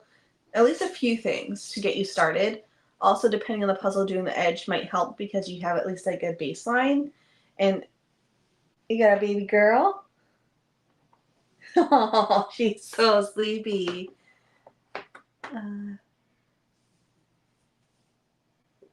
Oh, she's a sweet girl. Can you greet her? She's growing so fast. Hi, Miss Penny. Oh, she's purring. Now, I'll change the angle so you guys can see her a little bit bigger. She's so sleepy. She is so sleepy. No, she's squirming. Say hi. Is she already getting big? I feel like each day I see her, I'm like, how'd you already grow another inch? She's like, oh, do you need some assistance? Aw. I think she's more like, Dad, you woke me up for this? I know. She's like, we don't have a toy. Loki's on top of his house. I know. Had you fixed it? Yeah. And then she came in, said nope, and then he went back up. I know, she is getting big. Aw. Good girl. What a sweet baby. Night. Aww. Here you go. Oh, want to take over? Yeah. She's like, I like it, but I also want to get down and help. Oh, hi, sweet girl. Did you ever find the thing that she stole? No. Oh, no. Okay. Thanks for coming. It's like, I'm going to go play with Oliver now. Yeah. Oh, he's asleep in the window. Okay. Thanks for bringing her. Welcome. All right. Back to puzzling. I'm doing a little bit of sorting.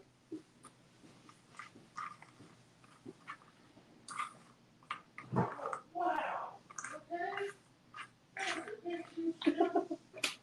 She just jumped from his arms.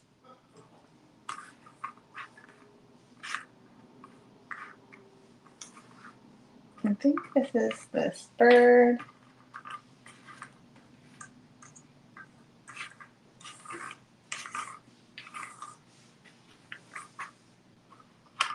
I think that's the bandana. Oh, the bandana. That's what that texture is. I think. Let's see.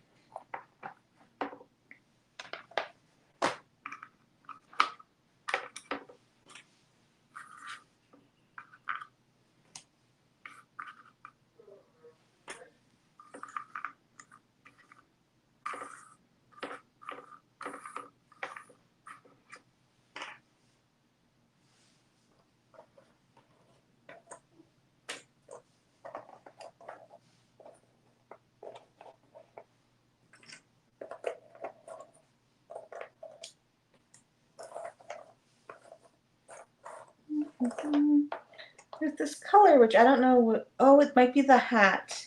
I think that's what this is too. I bet there is a hat. And then this red polka dot is his bandana. I guess I'm doing a little bit of sorting. Just a smidgen. Bandana. Is this red?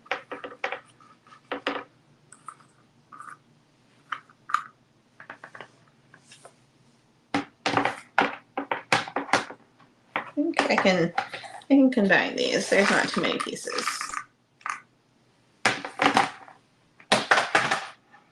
Nice. Loki's sleeping. He's right behind underneath me. Penny. So he has this like little like call him it. His house is like this little tent thing, and that's where Loki usually sleeps most of the time. And since he hasn't really warmed up too much with Penny, she'll come over, and she's really wanting to make friends with Mr. Loki, but she'll come over and like sit on top of the house. It like pushes down, and then Loki gets out, and then she like sits, and she's kind of an annoying little sister, you know.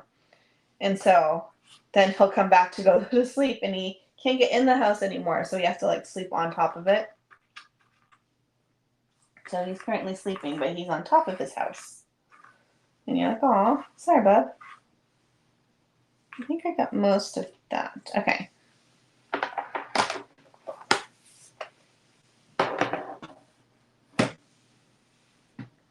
Got a lot of random things. Let's see. We got this bird, which has like a mummy costume. He's looking Oliver older. Loki is 11 and Oliver is 7. And then Miss Penny, she is only a couple months. So we had realized when, after we got her, we brought her to her little kitten appointment.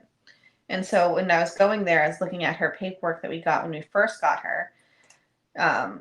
And it was really sad to read because she was surrendered when she was only like 3.5, 4 weeks old.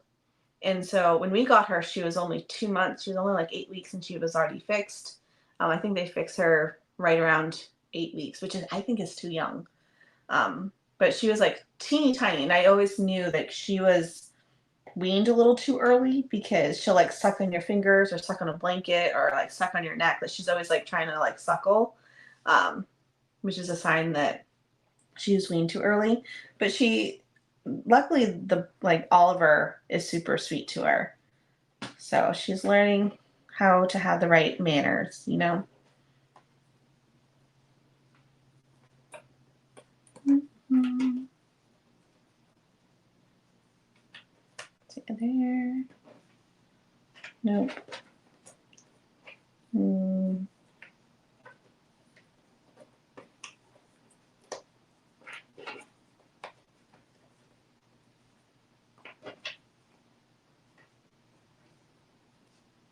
Okay, can't figure this bird out. Oh, there's this.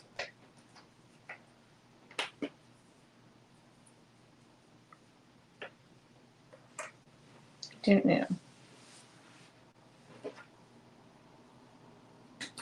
Oh, there. And there's another wing somehow over here.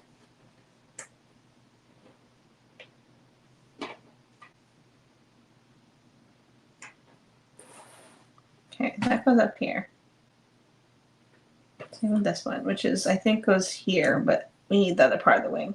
Oh, there we go.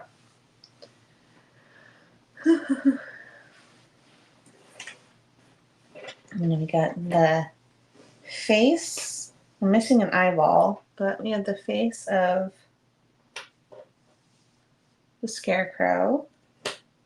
It's his mouth. And then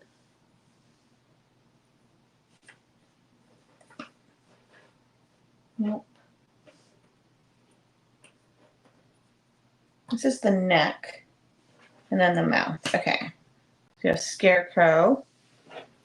That's the hat. Mm-hmm.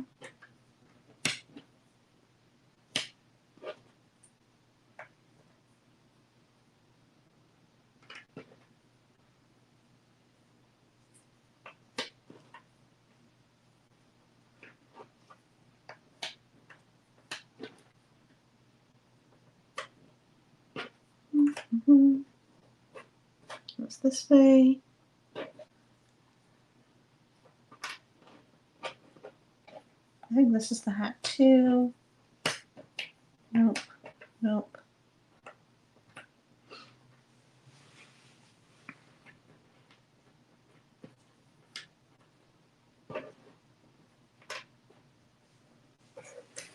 So currently I've been in a reading kick. I feel like sometimes I'll have moments where I'm like, don't read anything. And then in the past week, I've finished 5 books. So recently I finished 5 books. My favorite one was Project Hail Mary. Oh my gosh. Now I read that one as an audiobook and it was so good. It is the same author who did The Martian, and I also read that one recently too.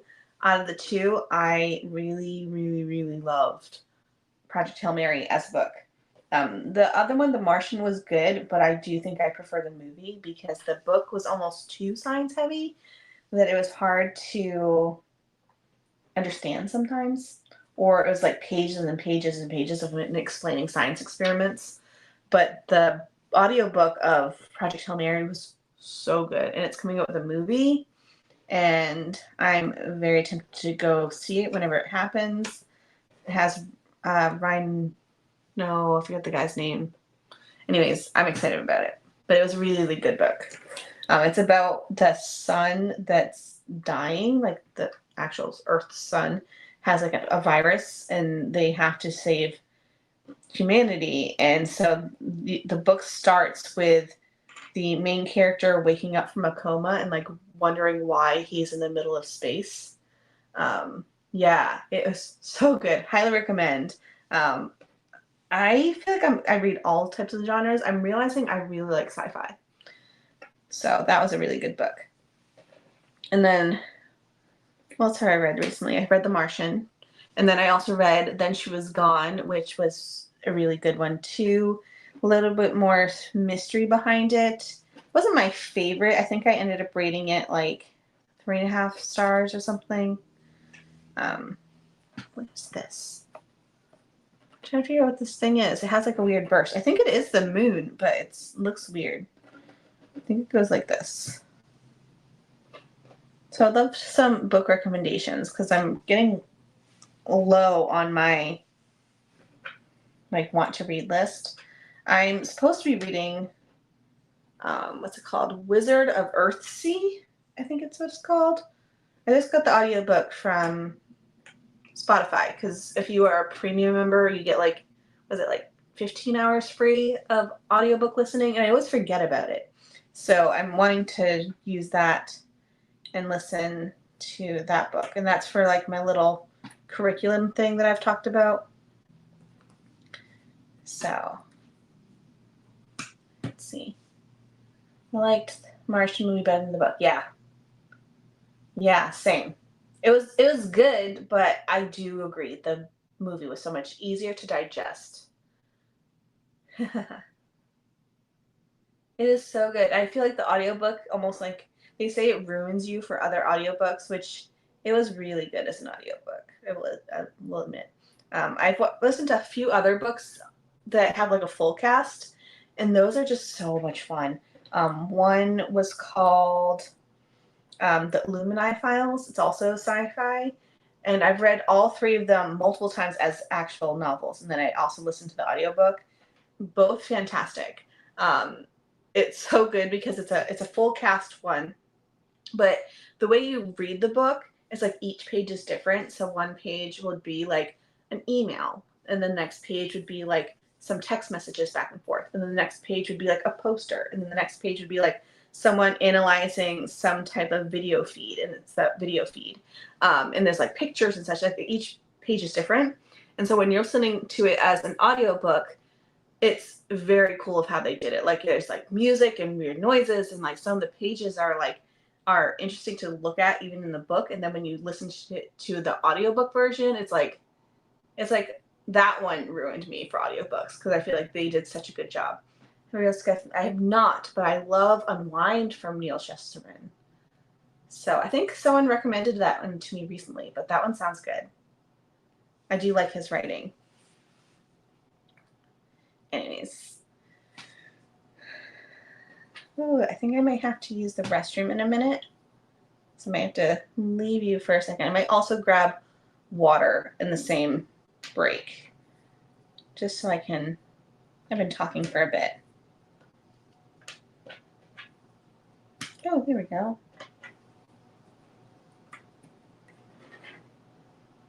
Does it go here?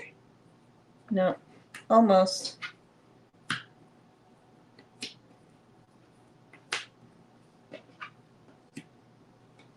This? Yay!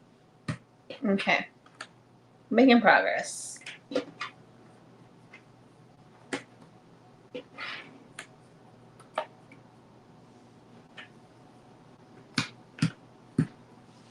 Mm-hmm.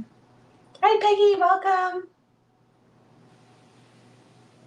All right. I'm going to take like a 3-minute break just to go use the restroom, grab some water, maybe a snack, and I'll be right back. So I'll see you in a minute. I'm just going to have it up. I'm just going to be gone for a second.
Okay, I'm back.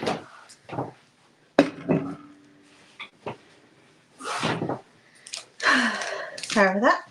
Now I'm prepared with water.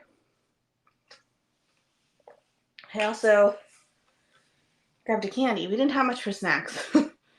So I grabbed a piece of Halloween candy, which are these guys. So that's my snack right now. Thanks, Laura. How's Kennedy? She's passed out right now with Dave. She was on earlier. She's getting so big already, which is so sad. Sorry, trying to open this up. Don't put these right here. What do I want to do next? For those who are just tuning in, one, there's a giveaway for a Flipsy puzzle. So make sure to mention what your favorite puzzle is of the month. And then also we're doing this puzzle, which is a scarecrow puzzle. Hey, Loki. You can get out? We'll see. So let's see. Maybe some of the birds. There's a lot of them. There's also like this little horizon line. Ooh, actually, we'll probably do the scarecrow's flannel shirt. So I think that's what we'll do. Let me switch over so you guys can see the board again. Here we go. So yeah, I think I'll do the shirt next. Cool.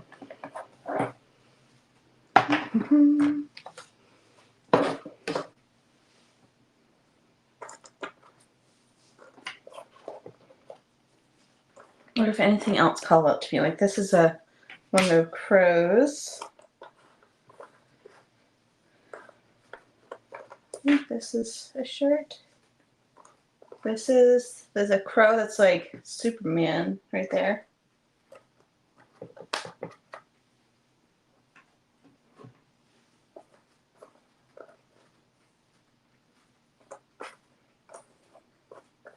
Do any of your pets have like, bye Sybil, thanks for coming. Do any of your pets have like weird quirks? Like Loki really likes the texture of like, what's it called? I don't know how to describe it. Like a mesh texture. And he'll just sit there and lick it for an hour. And you'll try to get it away from him and he's like determined to. It's like a weird quirk. He's just over here. He just woke up from a nap and I had like one of our little reusable totes up here. And he's just going to town on it. Just licking the bag over and over. Oh, there's the face of that. Well, yeah. I've really enjoyed Boardwalk recently. I like their newer stuff. I feel like some of their older stuff has a more crumbly fit. But their new stuff I like. Rubber bands and receipts. Yeah, rubber bands is a thing. Or bottle caps. Mo, when we had Mo, which you guys, he was never on my channel, but he loved bottle caps. That was like his favorite toy. What's this? It's bright red. I think it's that. Okay, that goes to the bandana. Just gotta sort out some things.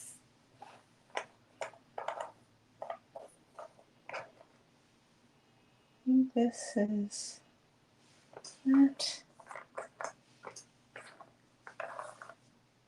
We also had Ziggy. Ziggy was obsessed with plastic bags or anything crinkly, where Oliver and Loki don't even care about plastic bags. So interesting that each pet is very different, you know? You and you.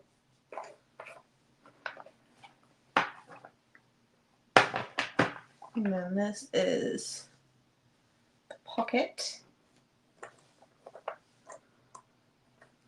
Oh, it's his glove. He has a gloved hand.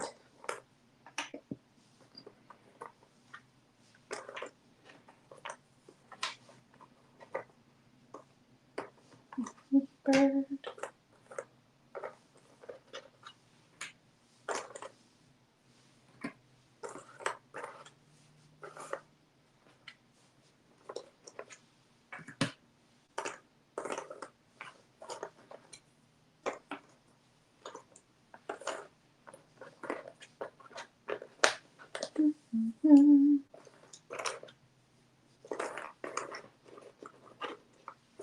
All right, I think it's a good start. Oh, hey, you.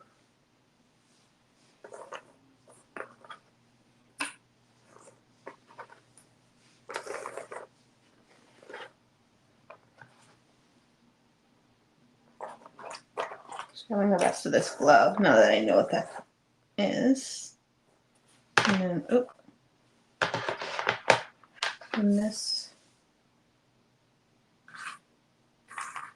Okay.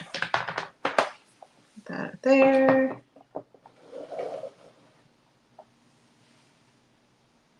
It was very smart that they had different puzzle images at each Costco.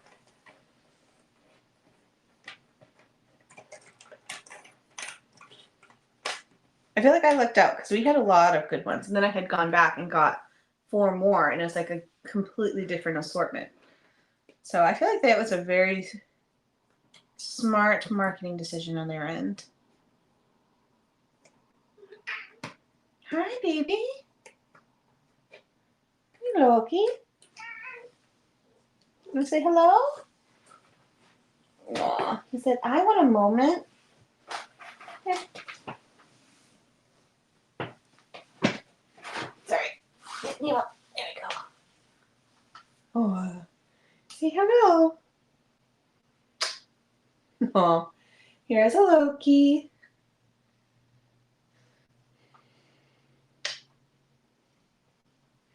Oh, the Joshua tree that I got? It's a cute one. Nice boy. Such a good price though, because they're normally retailing for like what, $25 now?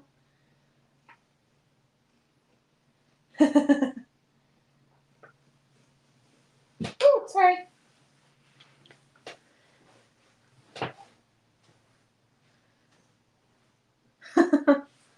Yeah, it was very smart on their end. I would probably go back to and get more. Oh, what you doing? Mm-hmm.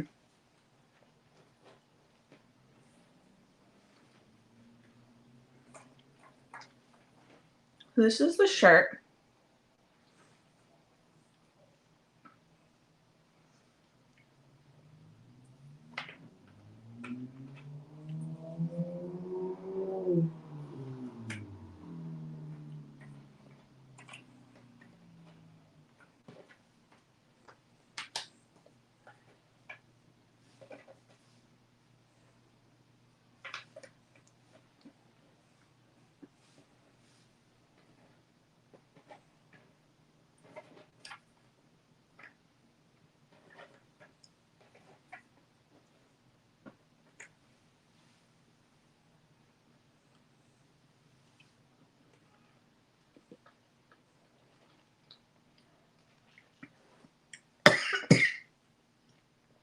That was sour.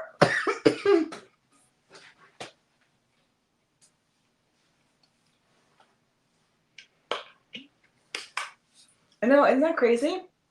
That was such a good deal. What's what? Like 60% off?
Here.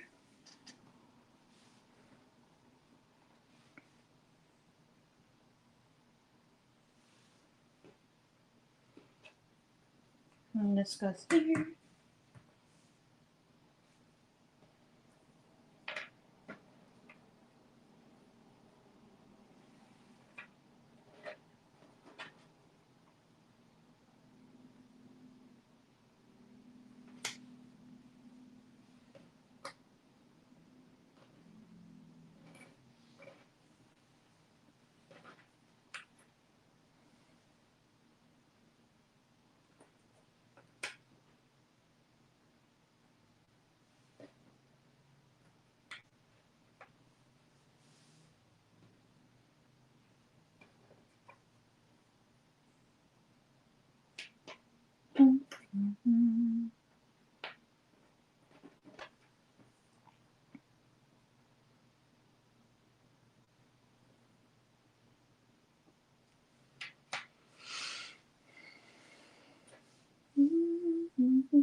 I completely, when you just are just like, I guess, in the zone.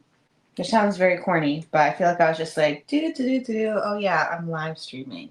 It kind of reminds me of, I had done a reel recently on TikTok that was kind of like, I want to just go to a party where I'm just like sitting there in comfortable silence with other puzzlers. And I feel like that's sometimes how it happens when I have puzzle parties at my house. Like, yes, sometimes we're usually chatting and just like catching up. And then there'll be like a moment of like dead silence where everyone's just like head down, getting to work, puzzling.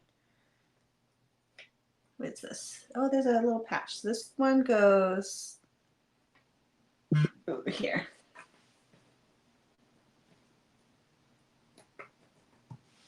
Here we go.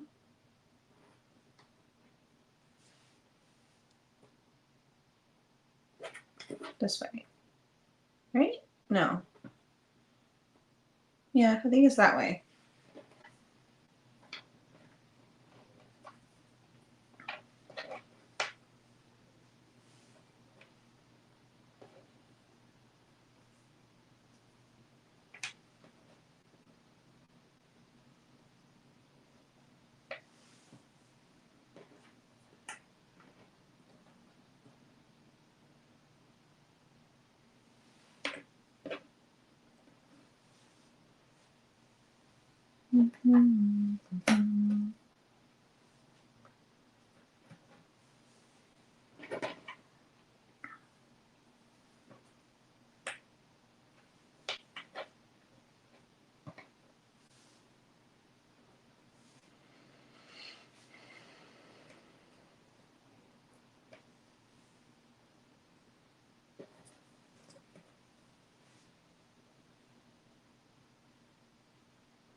Okay. That's a good spot. And then this one I think is over on this side. Hi,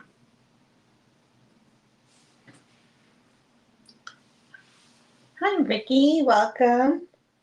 Thank you. They're fun. We've already been here 2 hours.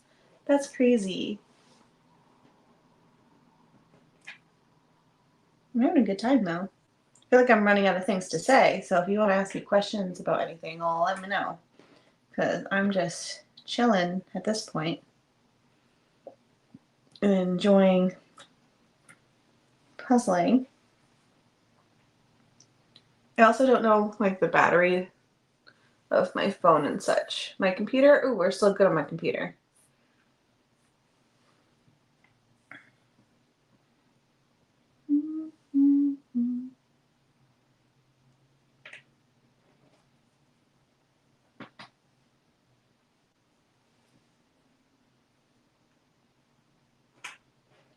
I'd love to know some of your favorite puzzle YouTubers. Can I show the box again? Yes. It is this one. Little scarecrow. It's cute. So for me, I actually don't watch a lot of hold iPhones. Does what hold iPhones? I'm gonna say I don't watch a lot of puzzle YouTubers because one, I don't want to be influenced by them and keep it a surprise, or if like I'm doing a review about a brand, I don't want to read other people's reviews because then I feel like I'm looking out for those things, you know. Um, and also, I'm heavily influenced to purchase things if I see something, so I try not to look at other people's content. Also, I feel like I especially don't watch, which is interesting, but I don't watch Karen puzzles because I hate when people try to think of me as like a copycat when in reality I don't watch any of her videos just to make sure I'm not a copycat. So I try to be somewhat original, and then I feel like I follow more people on like Instagram than I do on YouTube. Sometimes I do watch YouTubers or sometimes, you know, like I like Jigsaw Johnny. He's one of my favorite YouTubers for puzzles. But will I be doing 6 portals, the 7,000 piece one? Probably not anytime soon. I have a lot of other bigger projects happening, so that is one that is really pretty, but it's not one I'm going to be doing soon. I don't even own it, but I do have a 5,000 piece I'm going to be starting soon. Still working on a 13,000 piece that I'm in the middle of. I do also have that 8,000 piece project from Tracer, and I have a 2,000 piece from Cobble Hill I want to do. So I have some larger puzzles, but I only have so much time, you know. It is one that I am very curious about, though. I've been eyeing that one for a while. Where is this one? Here. And then this one is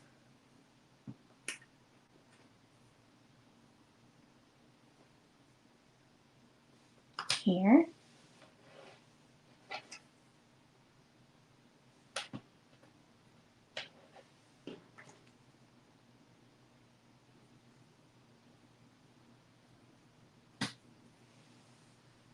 Game makes and builds. Yes, I like hers too.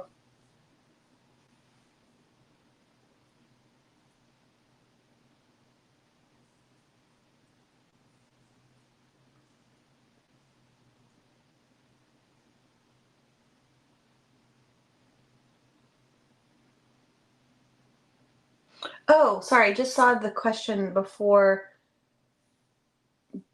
for the does it hold iPhones? May I ask the name brand of your clamp bar overhead? So this thing is from the brand Canvas, and I like it. It's something I saved up for because I tried other versions of this style thing where it like clamps onto the table and then has the overhead. And I didn't love them because it requires a lot of maneuvering and screwing and unscrewing, and then you have to make sure it's like completely tight or it falls down. And so I tried quite a few, and this is the one that I ended up going with that I saved up for a while because it's like weirdly expensive for what it is. But what I like about it is that it's clamped down onto my table. They also have a tabletop version, but it you can maneuver it. Like I can move it. I'll just show you it. Like I can move it and it still stays completely level without me having to adjust any screws. It also has a light. I don't have it on now because it's too far away from the plug, but there's a light here that has a bunch of different settings. And then I got the attachment where I can have a magnet on the other side. So that way my magnetic phone can just like go and it just like gets in the exact spot that I need to. So it's easy. You know, it's the easiest one that I've seen. So I like it so far. Again, it's expensive. Do you need to spend that much? Probably not. There's probably other versions on Amazon that you could work with, but this is the one that I feel like ticked all the boxes for me, and it has been really helpful. So, in case you're curious, um, you're welcome. I know they often have like really good Black Friday deals, so I would say maybe hold off if you can, because I think I got mine like 30 or 40% off, and that's when I ended up purchasing it. So, yeah. The Puzzle Mandy, all the puzzle, yes, Donna Louise, of course. Can't think of his name. Jigsaw Johnny, yeah, he's from Canada. There's some good content out there. I can't watch them sometimes because I don't want to buy more. Or if I know I'm going to do a video on the same exact thing, I want to make sure that I watch it after I do my video, so that way I can see if we have the same experience. You know, because I don't want them to be like, oh, the fit was awful, and then I'm really enjoying it, but I'm like looking to see if the pieces are awful. Hope that makes sense. But I don't know where this one goes. So we're just going to pretend it's over here. And then this is a little mouse ear, but I don't know which mouse it is. I'm guessing there's, I don't know. So we're just also going to put that right here. It's my little puzzle jail is over on this side. All right. Now we have this is the glove, which I don't think I got all the pieces for the glove.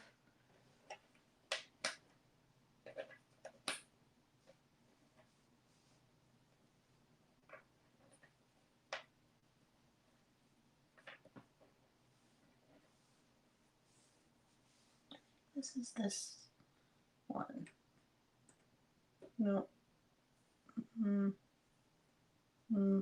Hey, you. Yeah. Sorry, I'm very excited. Oh, and then this guy over here. Let me do her real quick. She hangs out on the sleeve.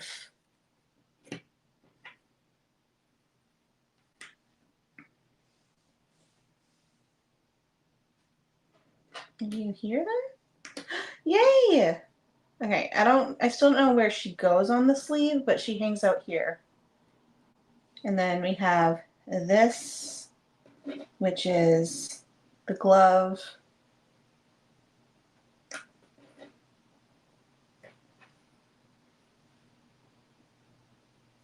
Oh, it's the fingers. Okay, so the glove ends up going like this. I think it goes like this somehow.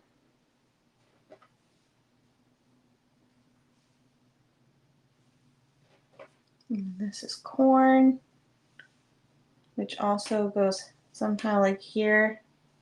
I feel like I have too many pieces wide for some reason.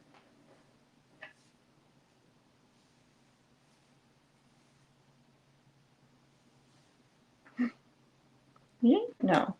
You? Yes. Okay. Something like that. Coming together. And now I have this one.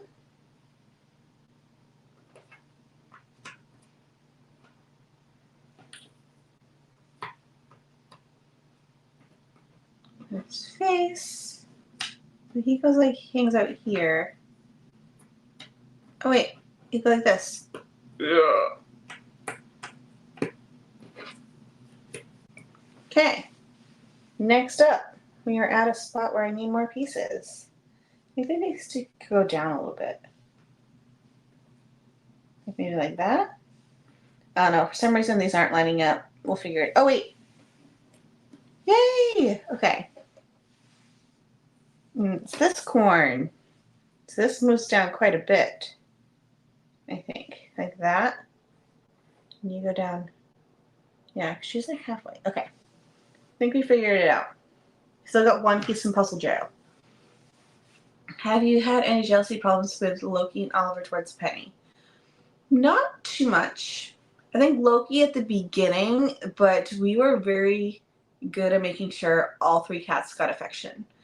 We have this rule where when we get into the house, like say we're out doing something, and we get into the house, if we have, say, two kitties downstairs, we always say hello to the oldest one first. So that might be Loki, that might be Oliver. Sometimes it's just Penny by herself. So Penny technically is always last. It's just She doesn't really mind. She's usually sleeping. But we always make sure to like give them affection first, so that way they aren't jealous of her always getting the affection at the beginning. So if it's Loki and Oliver, Loki will get lovin', Oliver will get lovin'. We of course love each one, but we always do go to the oldest one first, and it seems to work. I don't know if we just like projected that onto them, but um, that's how we've been doing it. And then overall, I feel like they've adjusted pretty well. I mean, Loki and Penny are not like BFFs, but they all get a lot of affection. I mean, it helps because you have respect pecking order pretty much. But I feel like what was I gonna say? I don't know. We're really good. I mean, I work from home, so I do get to love each one quite a bit. So that's just how we have done it. Oh, I think this texture, I don't know if you'll be able to see it, but this texture is like a navy, and that is this. It's the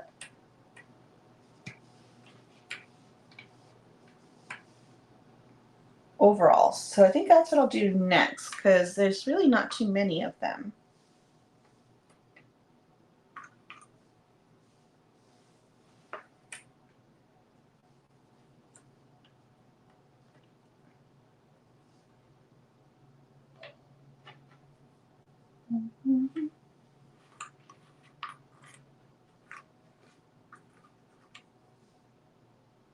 Oh wait, this is this somehow. You and ooh, we're almost all the way across. We just need one piece here, and this whole thing would be across. And then this is like a belt. Oh, no, it's this one. Something to do up here with the hat. This is also hat.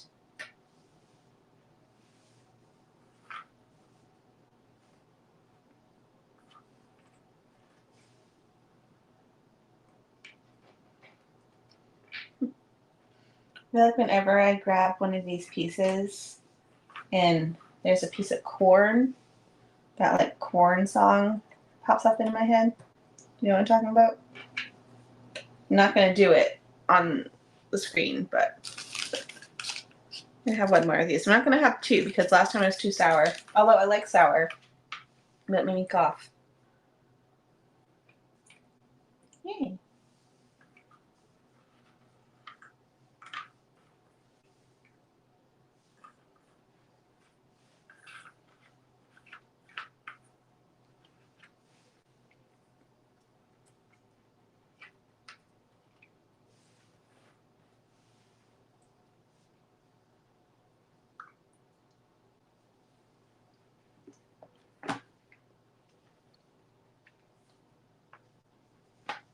So you're talking about the book Fast Like a Girl. That's what it's called. It's good. So if you guys don't know, we're going to talk about like diet and such, which I know some people that's a trigger. This is an FYI. But Dave and I have really put in the effort to put a little bit more effort into health. And I've talked about it a little bit more over on Patreon than here, just because algorithm, I guess, or just also YouTube has a lot more voices. And so I had struggled with weight loss for years. And I do have a metabolic issue. I have thyroid issues, like things that actually make your body process food. Just wasn't working in my.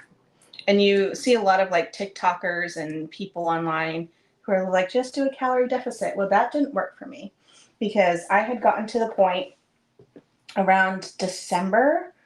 I was expecting my thyroid to be off with numbers because I was exhausted and I had no energy. And I was like, well, something must be wrong. Like maybe my medication needs to be adjusted, all that type of stuff. And I was also not eating a lot and not like being any type of like disordered eating. I just didn't have any type of appetite. And so I for a few months because it took me like, well, I tried to book the appointment. I booked it, but it wasn't until May. So it was like 5 or 6 months where I was eating probably around like 800 calories or less a day. Like I could go all day until like dinner time, and then Dave was like, "Can we eat?" And I still wouldn't be hungry. Like I had no appetite. And what was annoying is that even with me eating so few calories, and we were exercising at the time. We were going to a gym.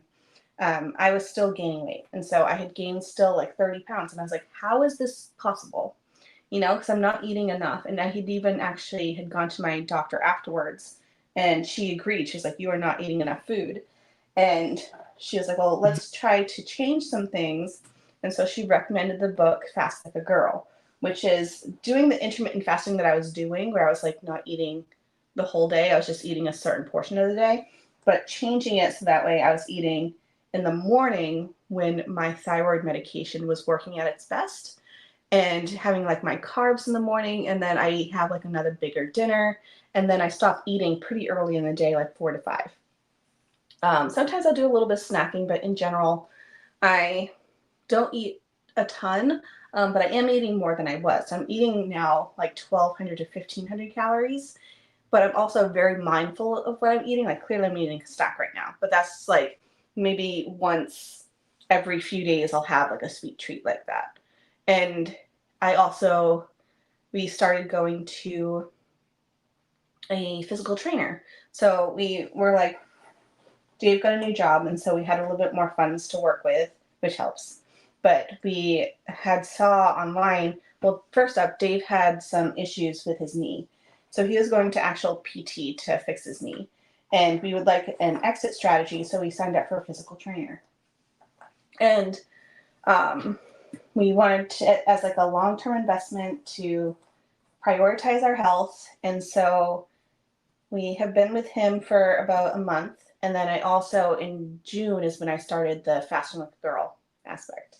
So, where I'm eating more in the morning, don't eat anything after like 4 to 5 p.m. And so, since making all of these health shifts, which has been awesome, we actually really like going and seeing Ray. His name's Ray. He's our physical trainer. We go there twice a week, so we're getting like 2 big workouts a week, and then we also do a lot of other stuff on the side. And when I'm taking my like little nutrition class to learn more about nutrition, so like I put a huge effort in on health this past, I would say like 4 months. So it's like after my doctor's appointment where things were finally turning around. Since I started that in June, and then we had a crazy July, but once I started in June, I am now down 30 pounds, which is unheard of. Right now, I'm dealing with a back injury, not from my physical trainer. It was just an ongoing injury from my sciatica. So I've been dealing with that for the past week, but I've still been trying to like be active, make smart decisions. Like we haven't been eating out as much. We are very mindful of like the foods that we bring home. We very seldom have snacks in the house. I just have these here because of Halloween. And so we're making a lot of good choices. And so Dave is down, I want to say like 35 pounds. I'm down about 30 pounds. Our goal is to be at a healthy weight where like our big, like, I guess, treat would be to go to like Universal next year maybe, or the year after. I think we're thinking 2027 for Universal, but that's going to be like our focal point to, what am I saying? Like our celebration. So that's kind of like our end goal. Of course, we want to just continue being healthy, but I feel like we've learned a lot of really good habits, and I'm learning a lot about nutrition and what works for my body, and so far it's been doing good. So just wanted to share that because someone asked, but I haven't really brought it up too much over here on Big YouTube, but it's something that we're doing outside of YouTube.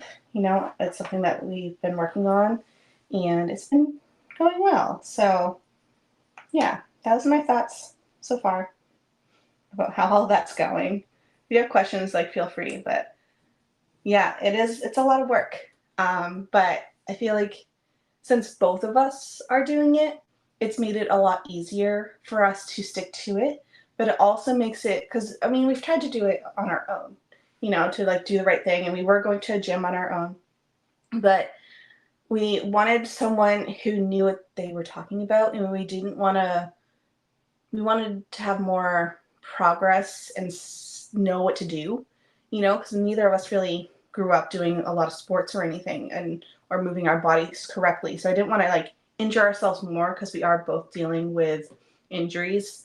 And so the guy that we are going to, he used to be a physical trainer or a physical therapist.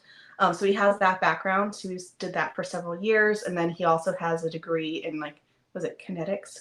I can never pronounce it, but pretty much knowing how the body works and moves. So he's well trained, and so he's been doing really good at like, he does a lot more than just the physical training part. We also do some nutrition stuff with him. His wife is actually a dietitian. And we also do like a lot of mindset with him. And so it's been awesome. I loved it so far. So we just officially signed up for a year. So in November, we'll start a year-long program with him. So we're excited. It's been a lot of work, but it's something that we're happy to do, I started fasting 2 years ago. I do 2 days a week. That's awesome. That's awesome. Good job, Ricky. You told him D3 check based on like, yeah. So when I got my blood work, so I had my appointment in May, and she also was like, "Oh, I don't know about your thyroid medications. Like, you seem really tired." And I was like, "Yeah."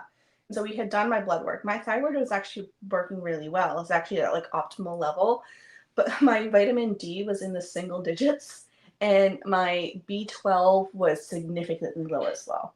And so we're now taking vitamins for both of those, and it was like night and day with adding those supplements in. And since we live in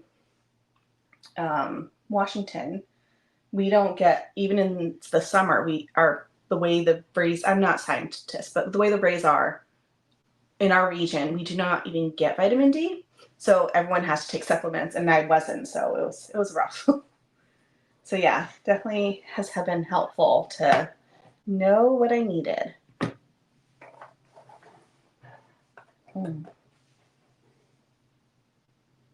So that's how I'm doing. Thanks for asking, because I feel like I haven't been able to really express all the stuff I've been doing behind the scenes. You know, I don't know where this goes. I don't know if it's the glove. I don't think so. I think it's this guy. Oh, it's her hat? I don't know. We'll figure that one out. Oh, this is her hat.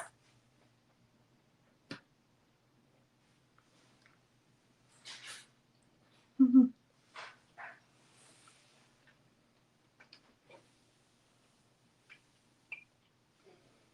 Yeah. Sorry. Yeah, the vitamin D and in general, just making sure you have all the right things really helps. Our nutrition assistant, type 2 diabetes. Oh, let's wait. That's awesome. Yeah, sometimes you just need like someone to steer you in the right direction. And I feel like us having someone in our corner is great, because he also like, we see him twice a week, but we also we talk to him almost every single day. And so he'll always be checking in or giving us like recipe advice, or if we have a question, or he's just like always a text message away if we have a question about something. But he also keeps us accountable, because one thing about us going to a actual person, because he could come here if we wanted him to. Like he's not that far away from us, so he could work here.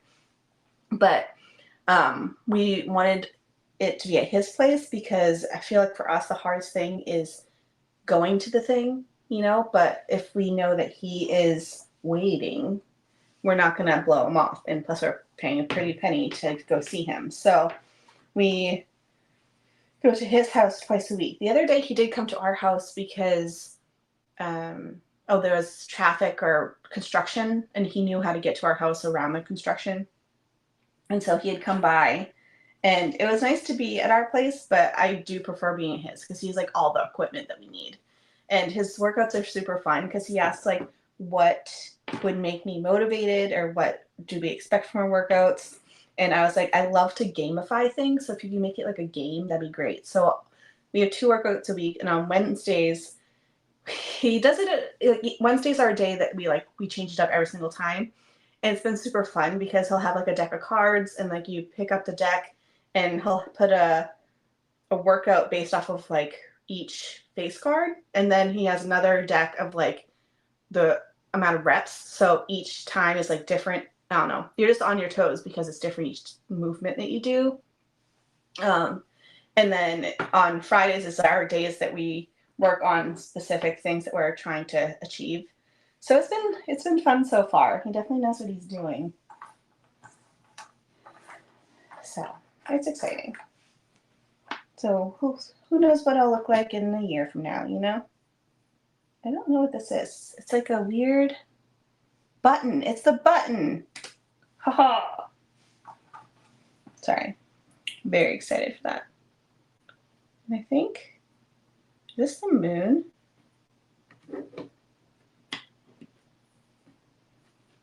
I'm not sure. I don't know if it's the moon or the hat.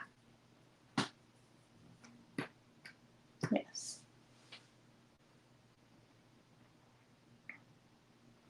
I feel like I don't have the hat in the right direction. Or, I don't know. Or is it the moon? Is this still the moon? It is. Hey.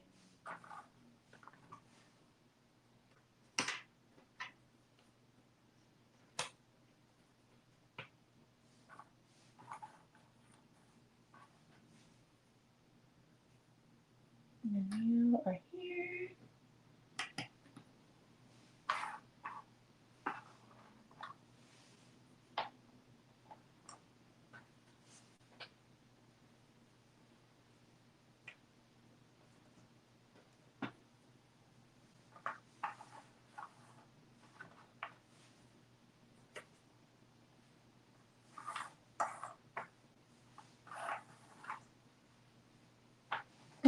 You are the bird.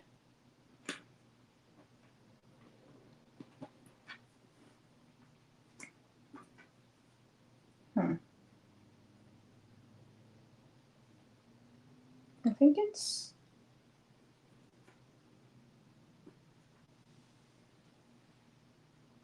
Oh, he's holding. There you go.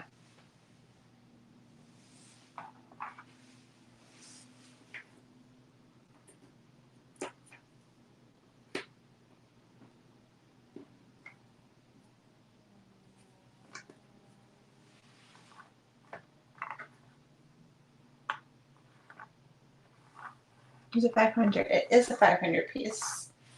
It is. This one. By Boardwalk. It's cute. The piece sizes are nice.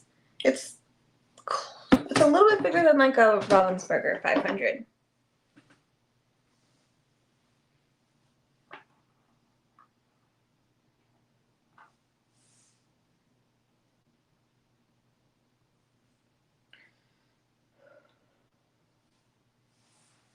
I think this is also a button.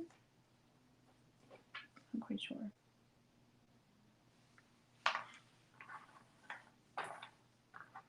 And then there's another bird here. Oh, no. Nope.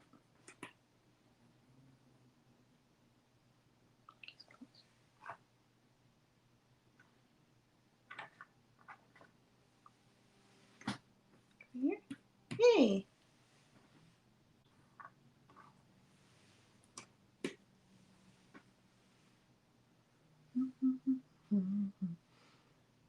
Yeah, I like the coloring too. So far it's been fun. Oops. There you go. I think this is hat pieces up here. Let's put them there.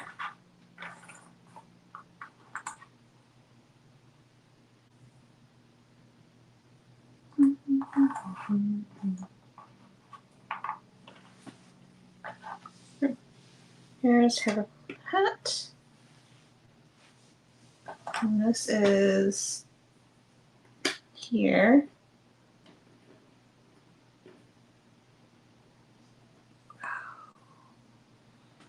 There's a ribbon right here. I feel like it goes like this. I don't know.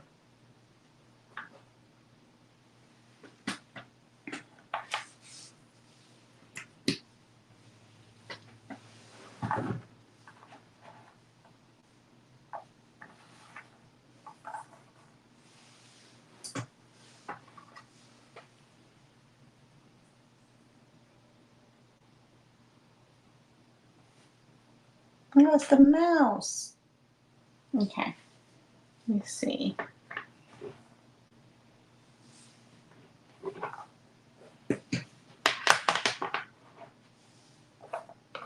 Mm-hmm.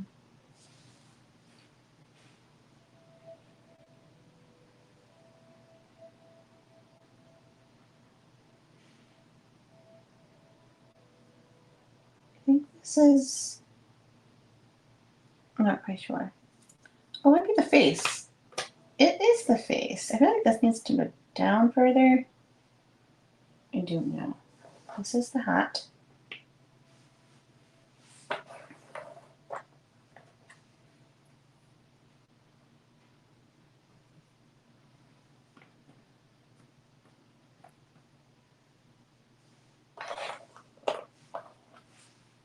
Like right now, I'm just like grabbing random pieces,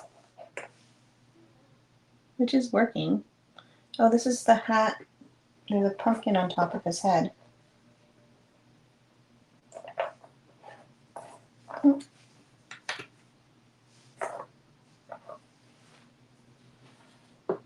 It's getting chilly in here. I might need to turn on the heat. Here, you. So yeah, like this goes here. Oh, I think that's right.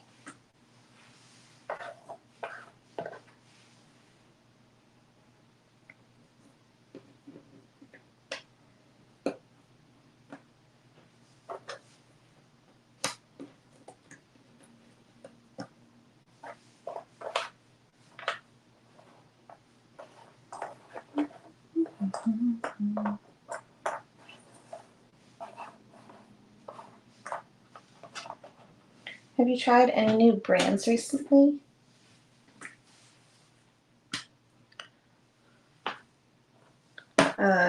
Last week, was it last week? I think it was. I had tried La Puz for the first time.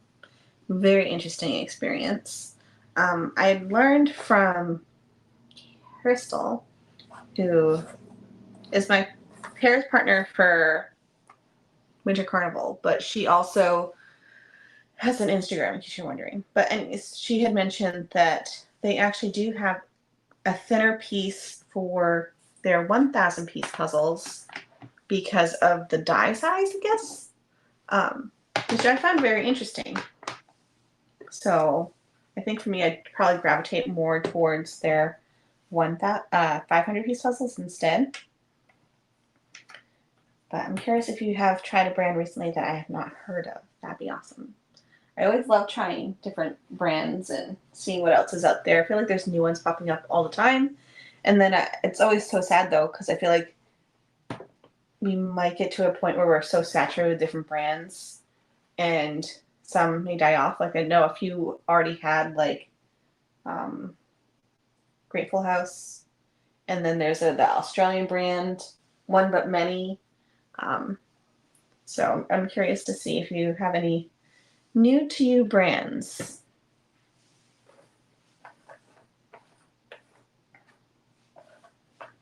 I think this is his hair. It is. Both had different cardboard thickness. Yeah, I thought so too. Like at first I was like, oh, well, maybe I just got a one-off. Like you know how during COVID times, brands would branch out to other manufacturers that were still open. Like it happened with White Mountain, where they're like there's such a demand for puzzles, but their manufacturer was closed. So they had gone to China for a few batches. So sometimes you do stumble across those batches as maybe a thrift option or maybe one that's just been on their website for a while that it's not the same quality. So I was like, oh no, maybe that's the case. Like maybe it's just like they had used different manufacturer for a moment. But no, they just had a thinner cardboard, which I thought was very interesting. Still enjoyed the image, but it was such a bummer considering I think regular price, their 1,000 piece puzzles are like, if you include shipping costs, is over $40. That's a lot for a puzzle that has such poor fit, you know? So I think this is wrong. I think this goes closer. Maybe does it go like this? Yay! Okay, that's exciting. Have I done workshop? I have. I've done 2 from them and had completely different experiences. So they just might be a brand that uses their die a lot until they have to replace it, which means like one puzzle might be fantastic and then the next puzzle might be a very loose fit. And they're not the only brand that does it. Like even the best of brands does that type of thing. And so I had done 2 different workshop puzzles. One was one of my favorites of, I forget which year, but it was the Where the Crawdads Sing puzzle. Loved it. It was so much fun. And then I had done a second one from them, which was, oh, I forget the book. It was a book I had never read before. But the quality was not very good. So I've had very mixed experiences with them, but they have some really fun images. I think this is, I don't know if this is a face or I think it's part of his face.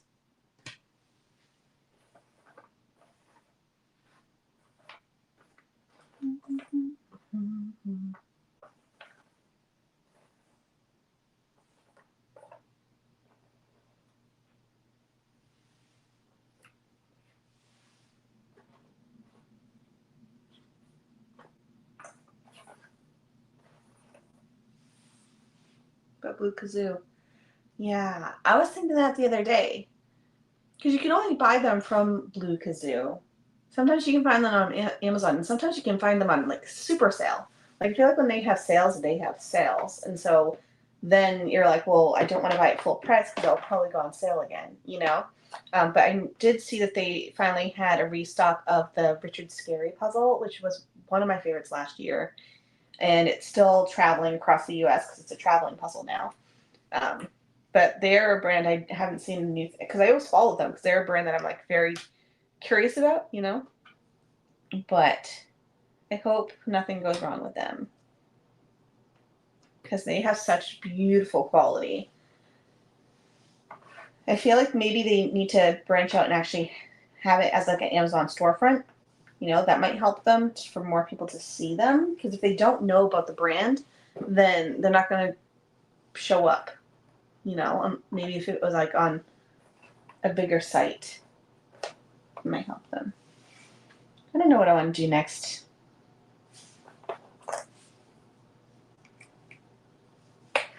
We've gone through quite a bit of like the things I was already working on. Like, do I want to go down here and fill in the corn? Because the corn's easy to spot. Maybe that's what I'll do.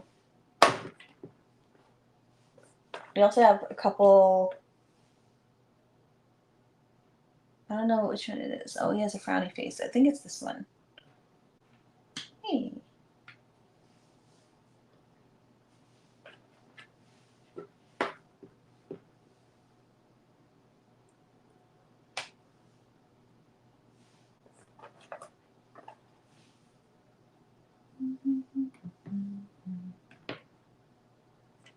I also feel like there's so many small brands, which I already kind of mentioned. There's so many small brands. And the issue with a lot of small brands is that they're so tiny. They also have, bye Laura, have a good one, that they have a higher price point, and a lot of people can't justify the cost of like a $30 puzzle. You know, that's a lot for a jigsaw puzzle. But then for me, I always think of it as, well, I could go to a concert, and a concert ticket is what, like $300 nowadays. That's like a decent price. you know, so for like cost per time, it's a pretty affordable entertainment item, you know, but it's still very pricey.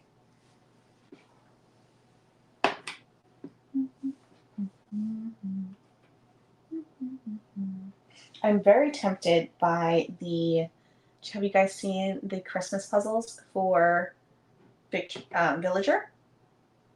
I want like all of them. I really need to do another order soon because there's so many good ones.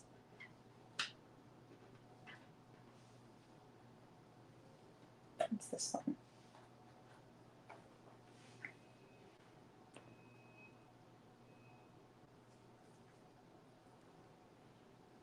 One, two. There's a lot of corn, in case you're wondering. Ooh, bucket. Bucket? I think it's the one this bird's holding. And then this is another bucket. We are making progress. So you go here.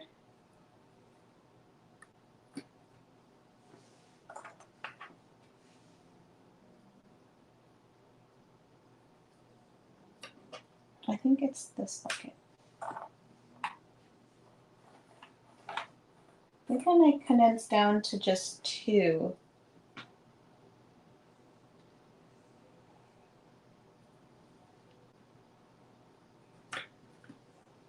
There's really not too many pieces in this one. Ooh, corn.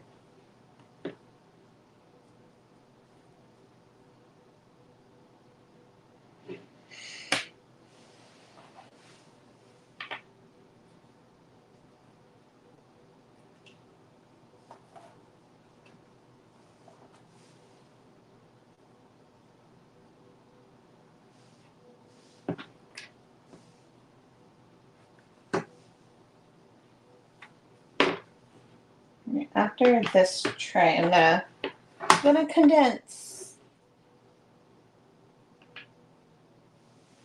Oh, you are. Nope. I think it's this one. Nope.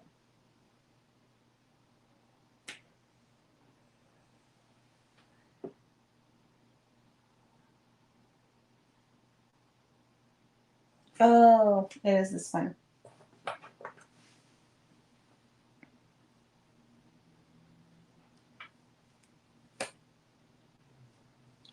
Ooh, favorite scary movie.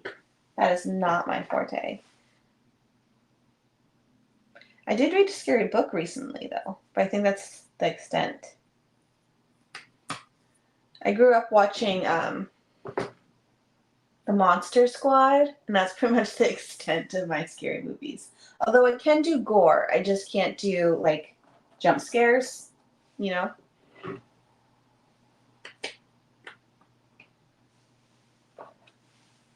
Dave hates watching scary movies with me because I'm like my mom, where I'm like, oh my gosh, I have to like talk out loud, and sometimes I'm like annoyed with the characters because I'm like, what are you doing? So I'm like yelling at the TV the whole time.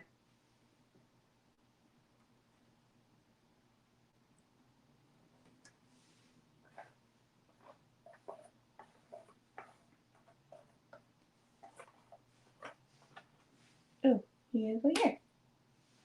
Another corn. You are here.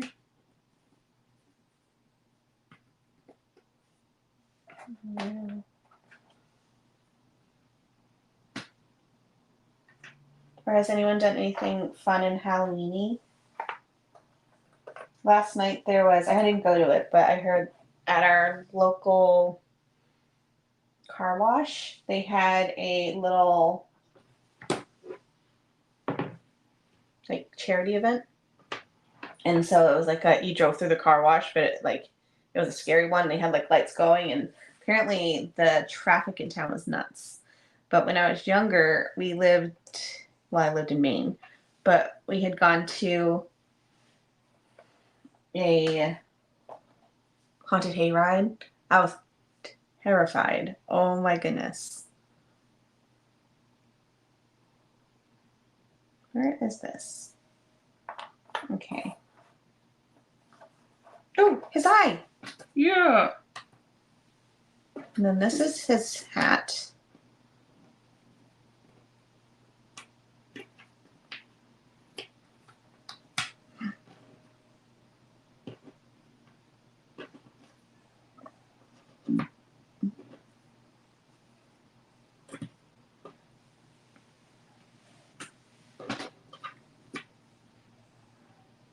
And that has a belt. And this goes somewhere. Oh. Hey.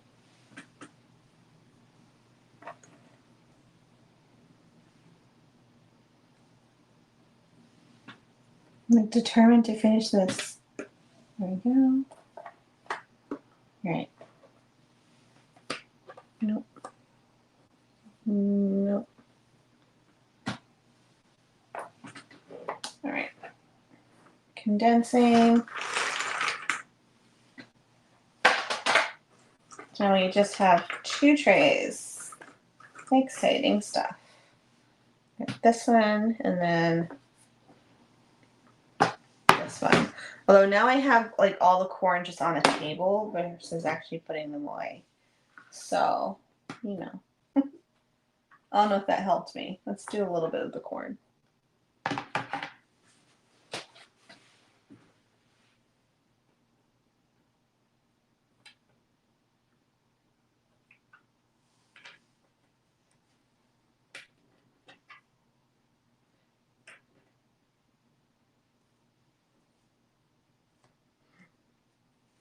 This one.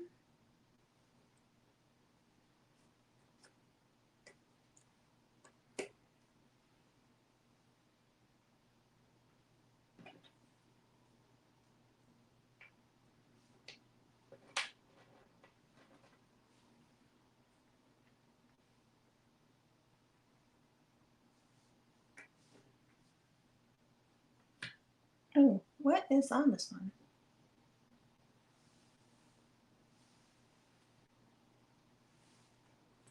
Hey.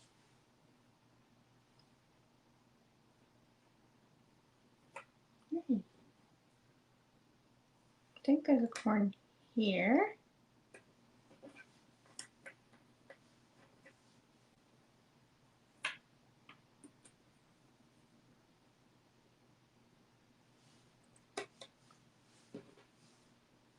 Two, three. There's one here. There's one here. Oh, hey, this one.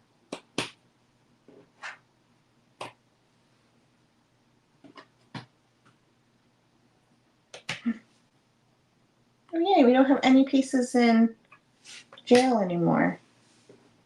I think this one is this one.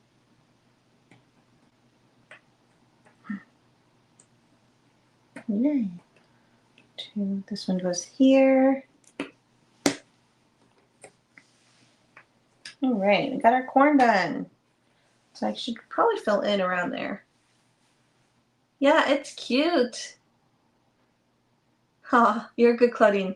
I still have a little bit left for this puzzle. So how are you?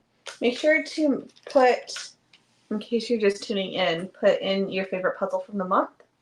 So that way you can enter the giveaway for a free Flipsy puzzle. Ooh.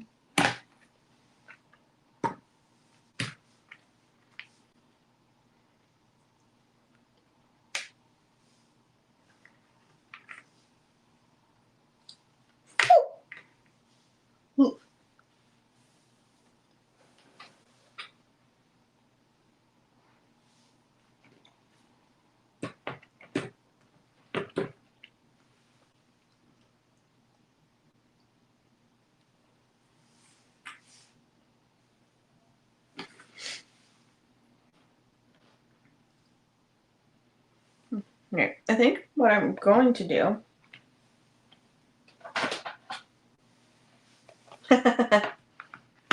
I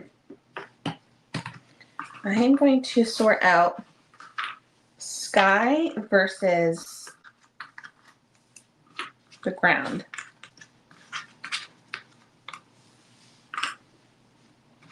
Oh, this is his hat, I think. And this is hat. Okay.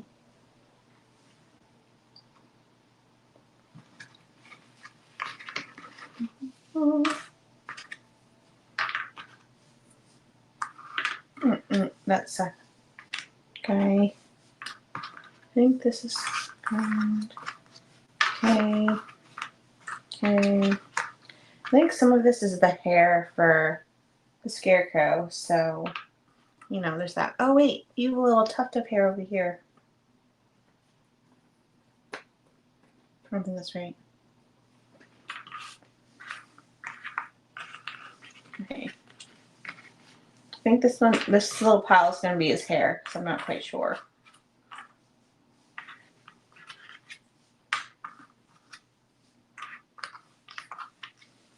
This is here. This is hat. I think it's the hat that's up here.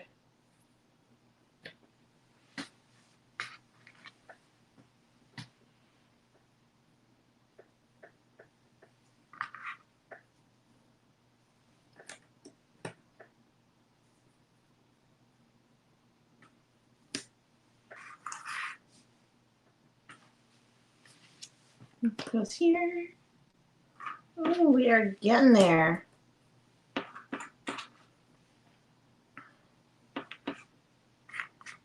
Okay.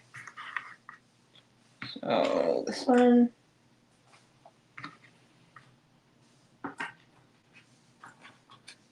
Oh, you are this guy.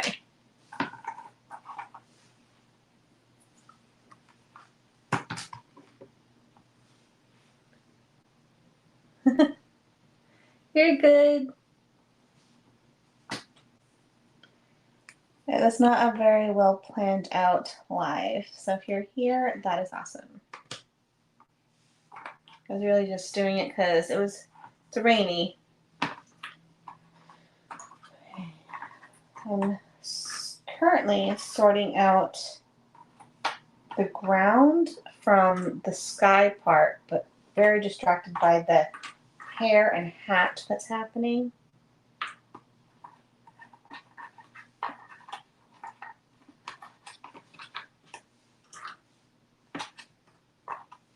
Mm-hmm. Don't think that's right, but this is definitely hat. Okay. I think this is hair or his straw head.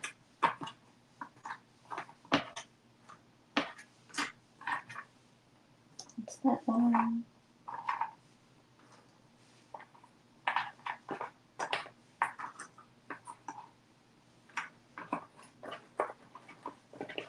Oh, this is his elbow. Nice. This is also, yay. Yay. Making progress.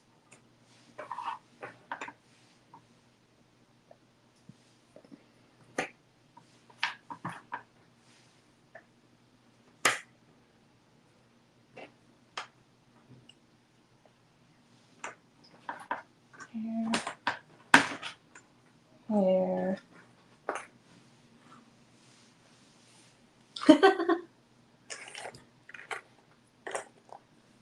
Well, I'm glad.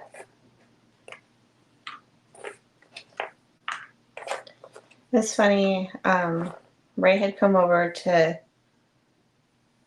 We're weren't really working out. We were more like planning our space because we want to do our downstairs as like a little gym, and we have a TV down there. So while he was here, we had put on the TV for a little like a stretching session, and so he turned it on, and it's like my YouTube channel. He's like, "Oh, I didn't know you had a YouTube channel," and I was like, "Yep." Like he knew that I did social media, but I don't think he realized to like the extent that I do social media. So he was like, "Oh wait, no, you actually like do social media." I'm like, "Well, yeah, I told you that." So, oh, hat. Okay, I think we're a little bit more sorted. I'm gonna move this over here. That's sky, but I think I will work on maybe the hair and straw. I don't know.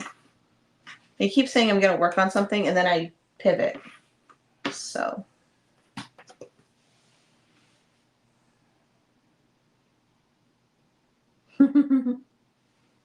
this one is cute.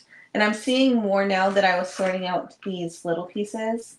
There's like, I don't know if you're gonna be able to see it, but there's like insects with Halloween pails inside the grass, which I didn't notice at the beginning. So this is a cute little puzzle. Like the image. Who's the artist? The artist is Andy Ellis. I think I have a few of his. I like his stuff. They're cute.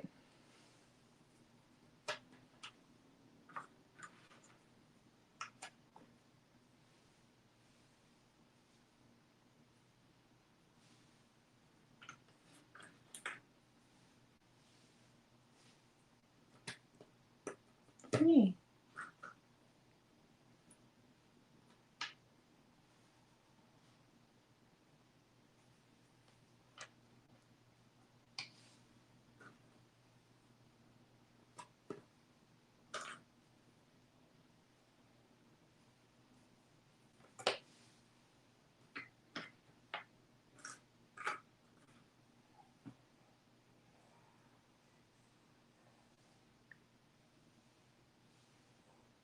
I don't know what this is.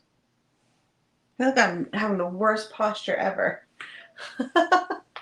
Oh, and that's why I love the puzzle boards that tilt because I was totally just like hovering over my puzzle.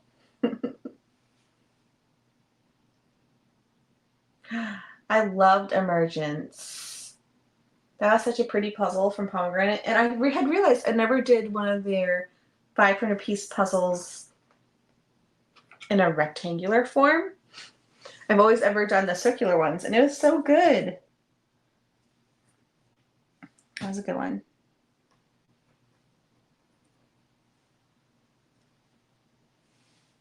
What's this? Need. I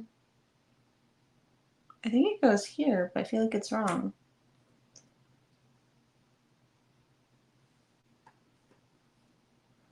There we go.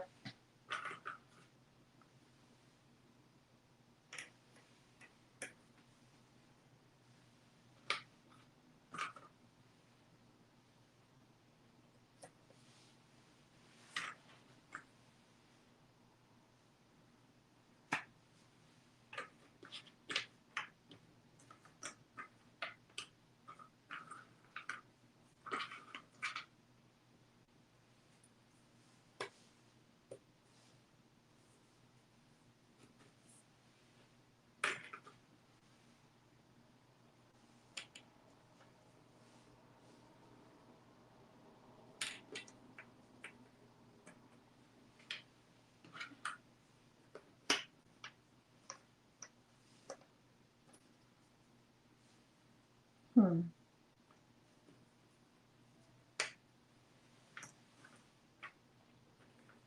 Oh, I saw this one. Hold on, I need the box.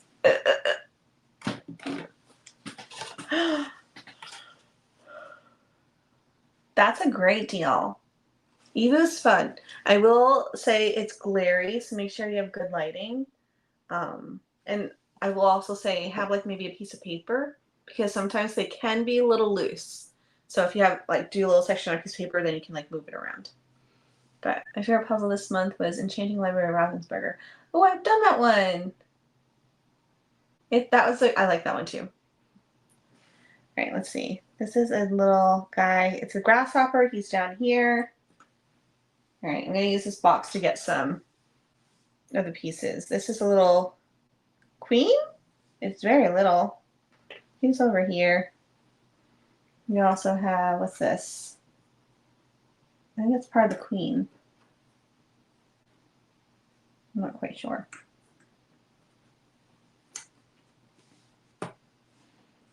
characters that have little pails are so fun. This guy has his little pail.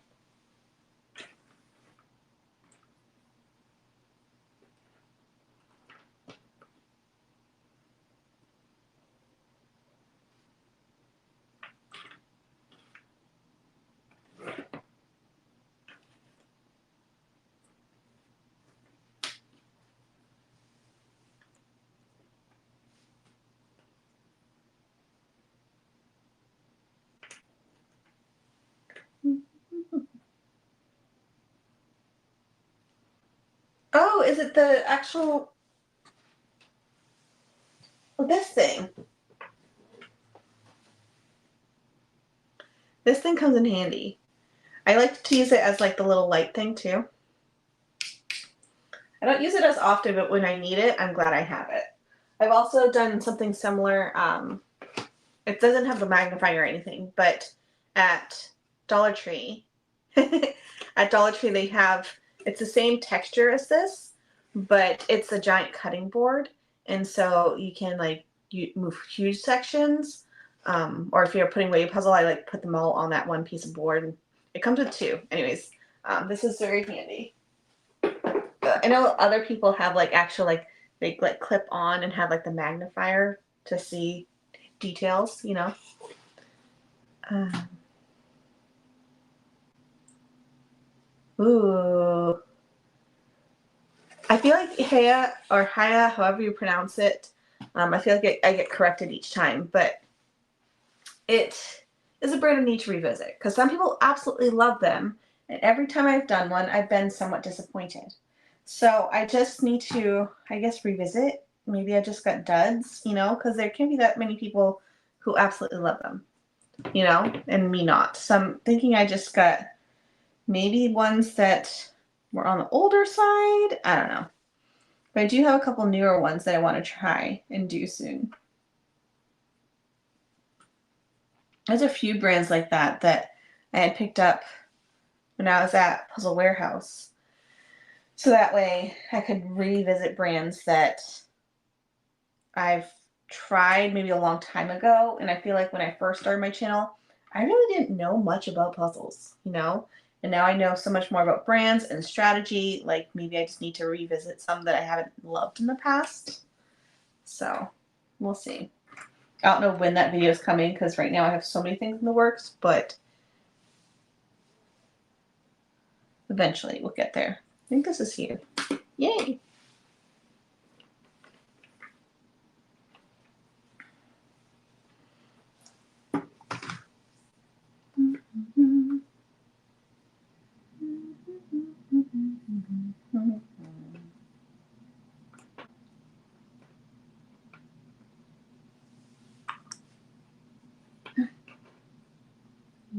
Yay! Does it go down here? It does. We are making progress still. I will say I've not been doing well with my puzzling every single day goal. I have been doing more puzzling recently, but not every single day, which is fine. It happens. Life happens. I also was not expecting to have my back be on icky. So that made it so I couldn't sit here for long periods of time. I could only sit here for like 10 minutes and then I'm like, I'm done.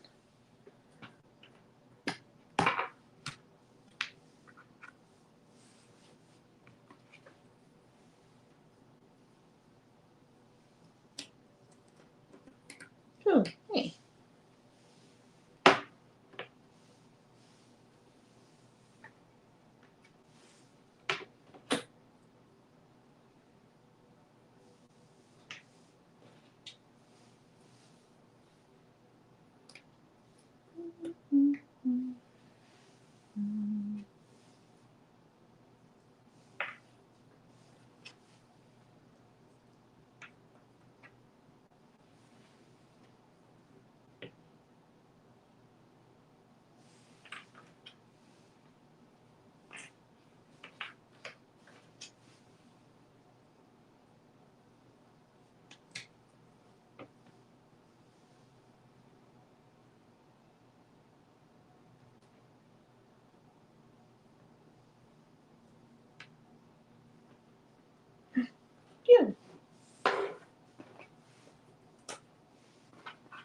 almost done with this section.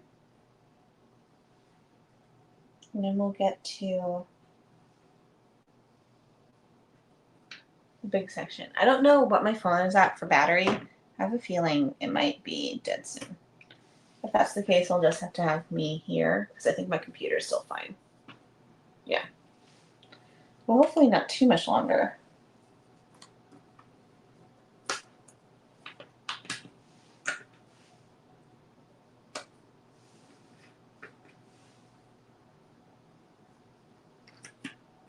Oh, there we go.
Right.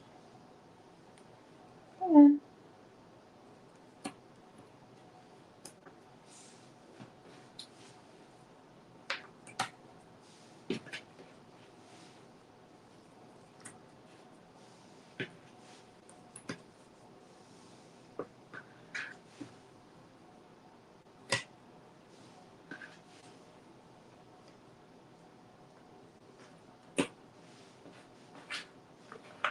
Ooh.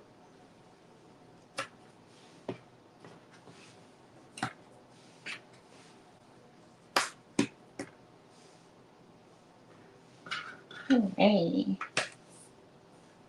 This one.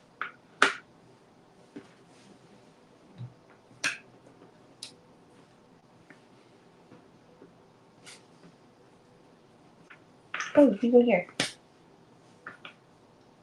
All right.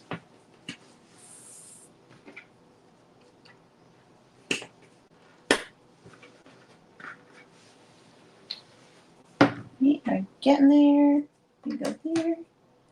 You go here.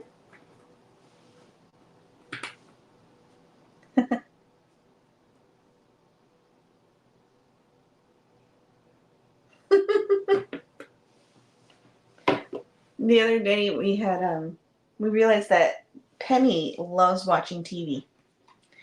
Which Loki was like that when he was little.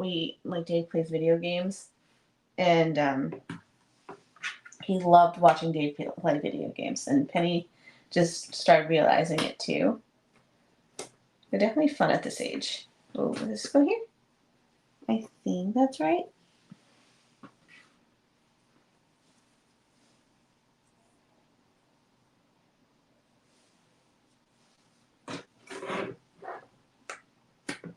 Here.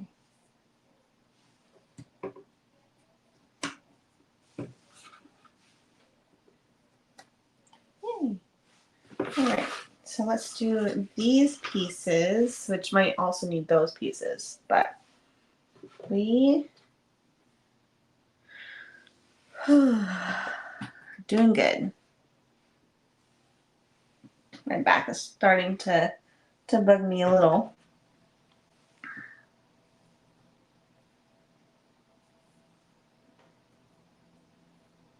Oh, you go here.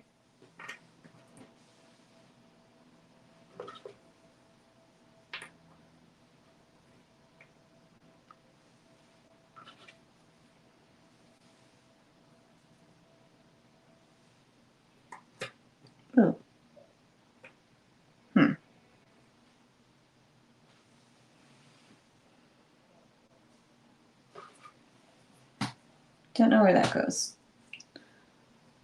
Oh, nope. Yay. Oh, wait. No.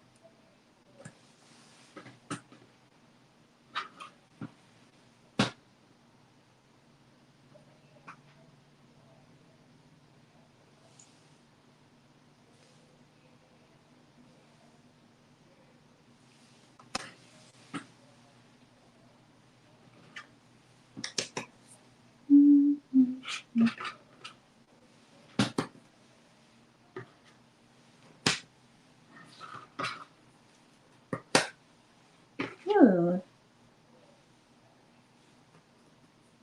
It's always nice when you have like several pieces in a row.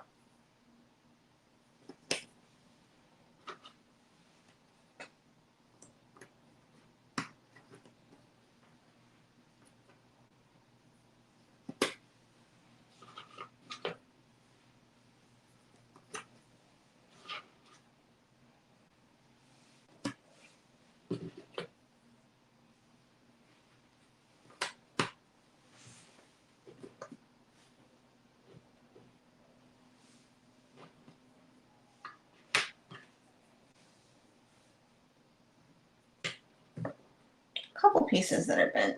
I think that's right.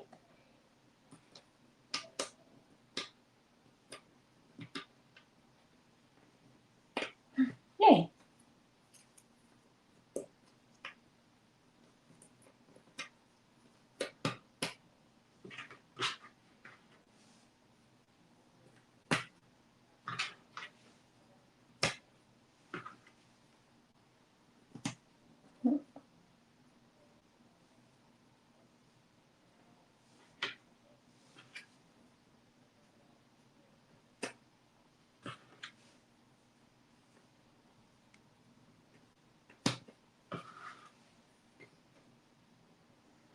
Alrighty.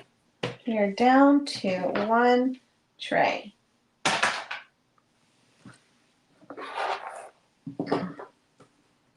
Okay. Oh, what's this? Here?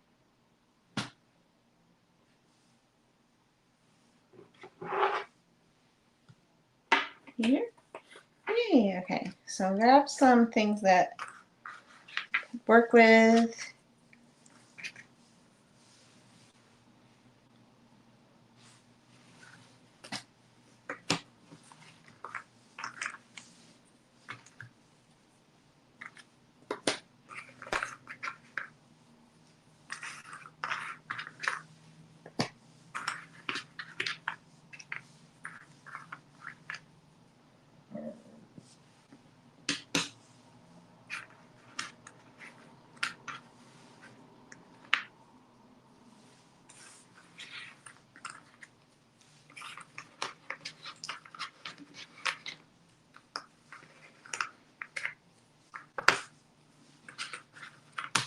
Okay. So you have like 10 pieces in my hand. Ooh, you? Yay! Almost done.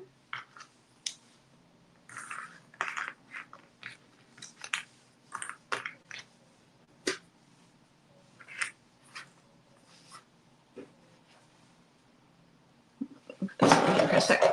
Okay.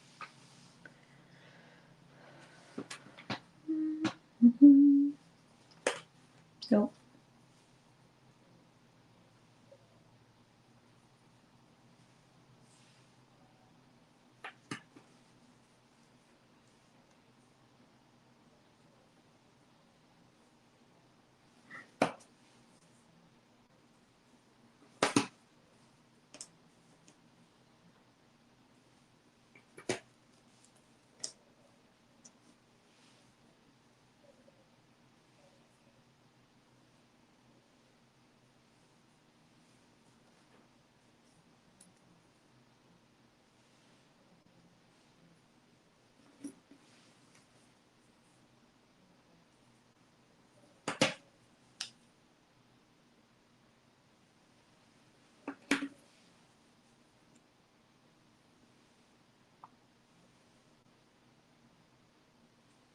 All right. Oh, found it.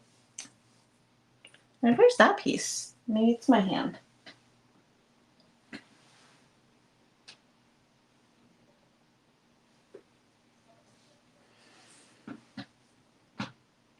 I think the past couple times I've done a live, I've been missing a piece, and then I find it like the next day. So hopefully that's not the case this time around.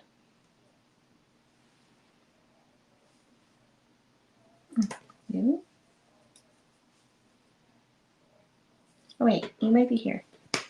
Yay! Yay!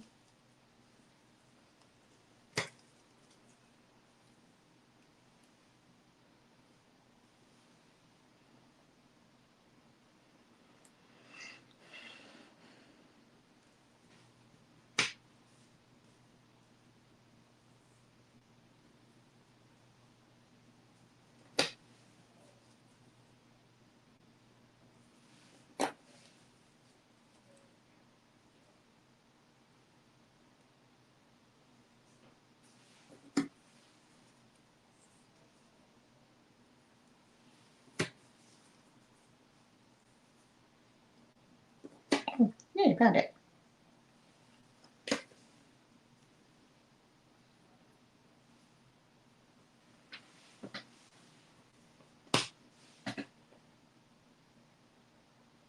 All right. What's unexpected votes for women ebook? I liked that one.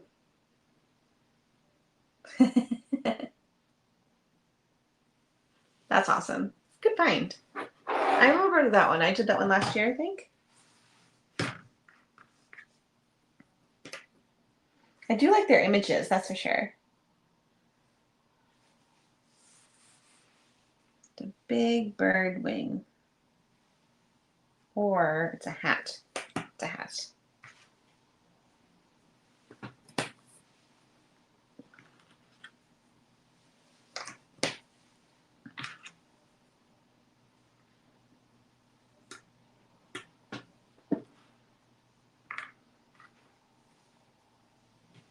Is there anything left over here? No.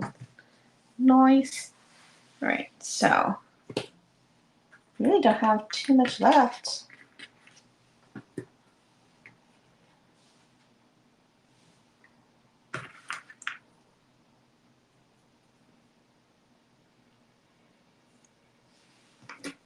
You and snack. Yeah, I remember liking that one. Their circle puzzles in general are fun. I think it's been a bit since I've done Ebu. I did their mushrooms and butterflies. That was fun.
Another little bird. I think it's this guy.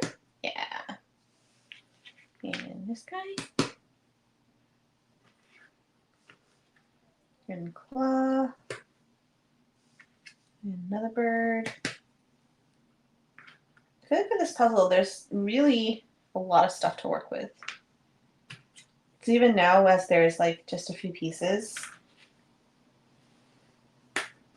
I'm still having a good time, you know?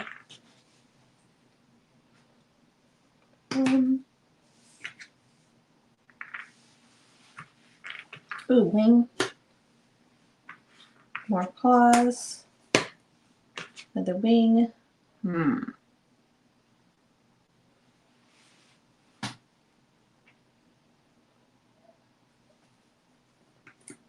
Oh.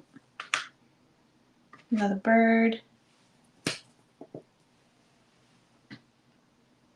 Ooh, that's the eclipse one. I like that one. That was fun. It was fun because here in Washington we did not at all get to see the eclipse. But I did like how busy that puzzle was.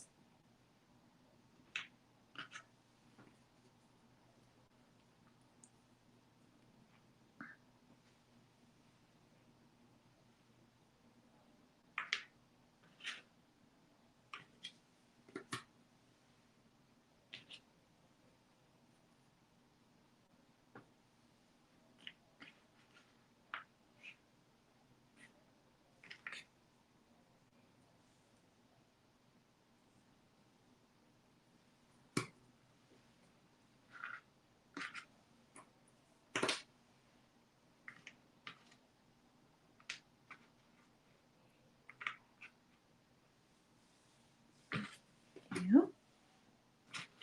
Yeah.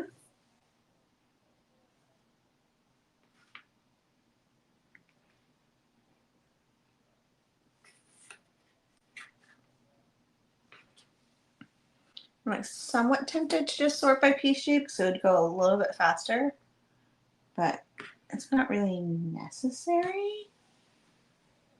But I do feel like it'd be faster. So I'm just going to do that real quick. There's not many pieces left.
All right, just a couple more pieces.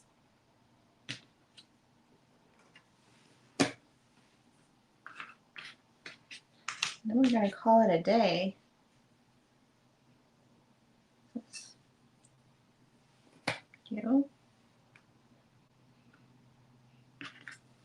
You. You.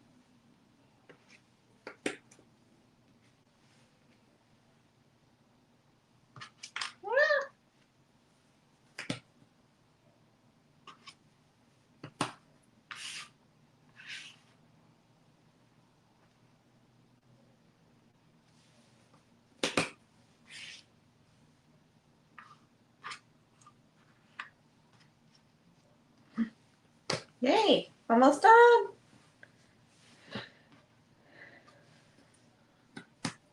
There. There.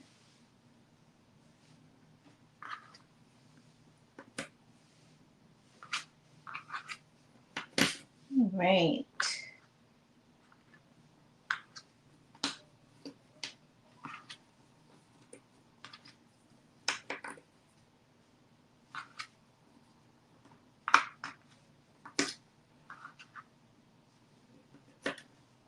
right. 3 pieces left. No, what's wrong? No, what's wrong? Right, final piece.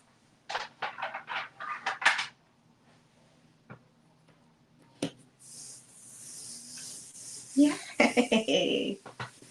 This is so cute. I'll have to put like a close up. I'll take a picture and post it on the group or Instagram. But there's so much more detail than I was originally expecting. I love the little mice with the candy. Oh, the birds are trick or treat. Okay, so the birds are trick or treating on the scarecrow, and it's the mice that are giving away the candy. So like they're trying to put this giant candy corn into the crow's pail. So I mean, the scarecrow isn't really helping, but oh, cute puzzle. Alrighty.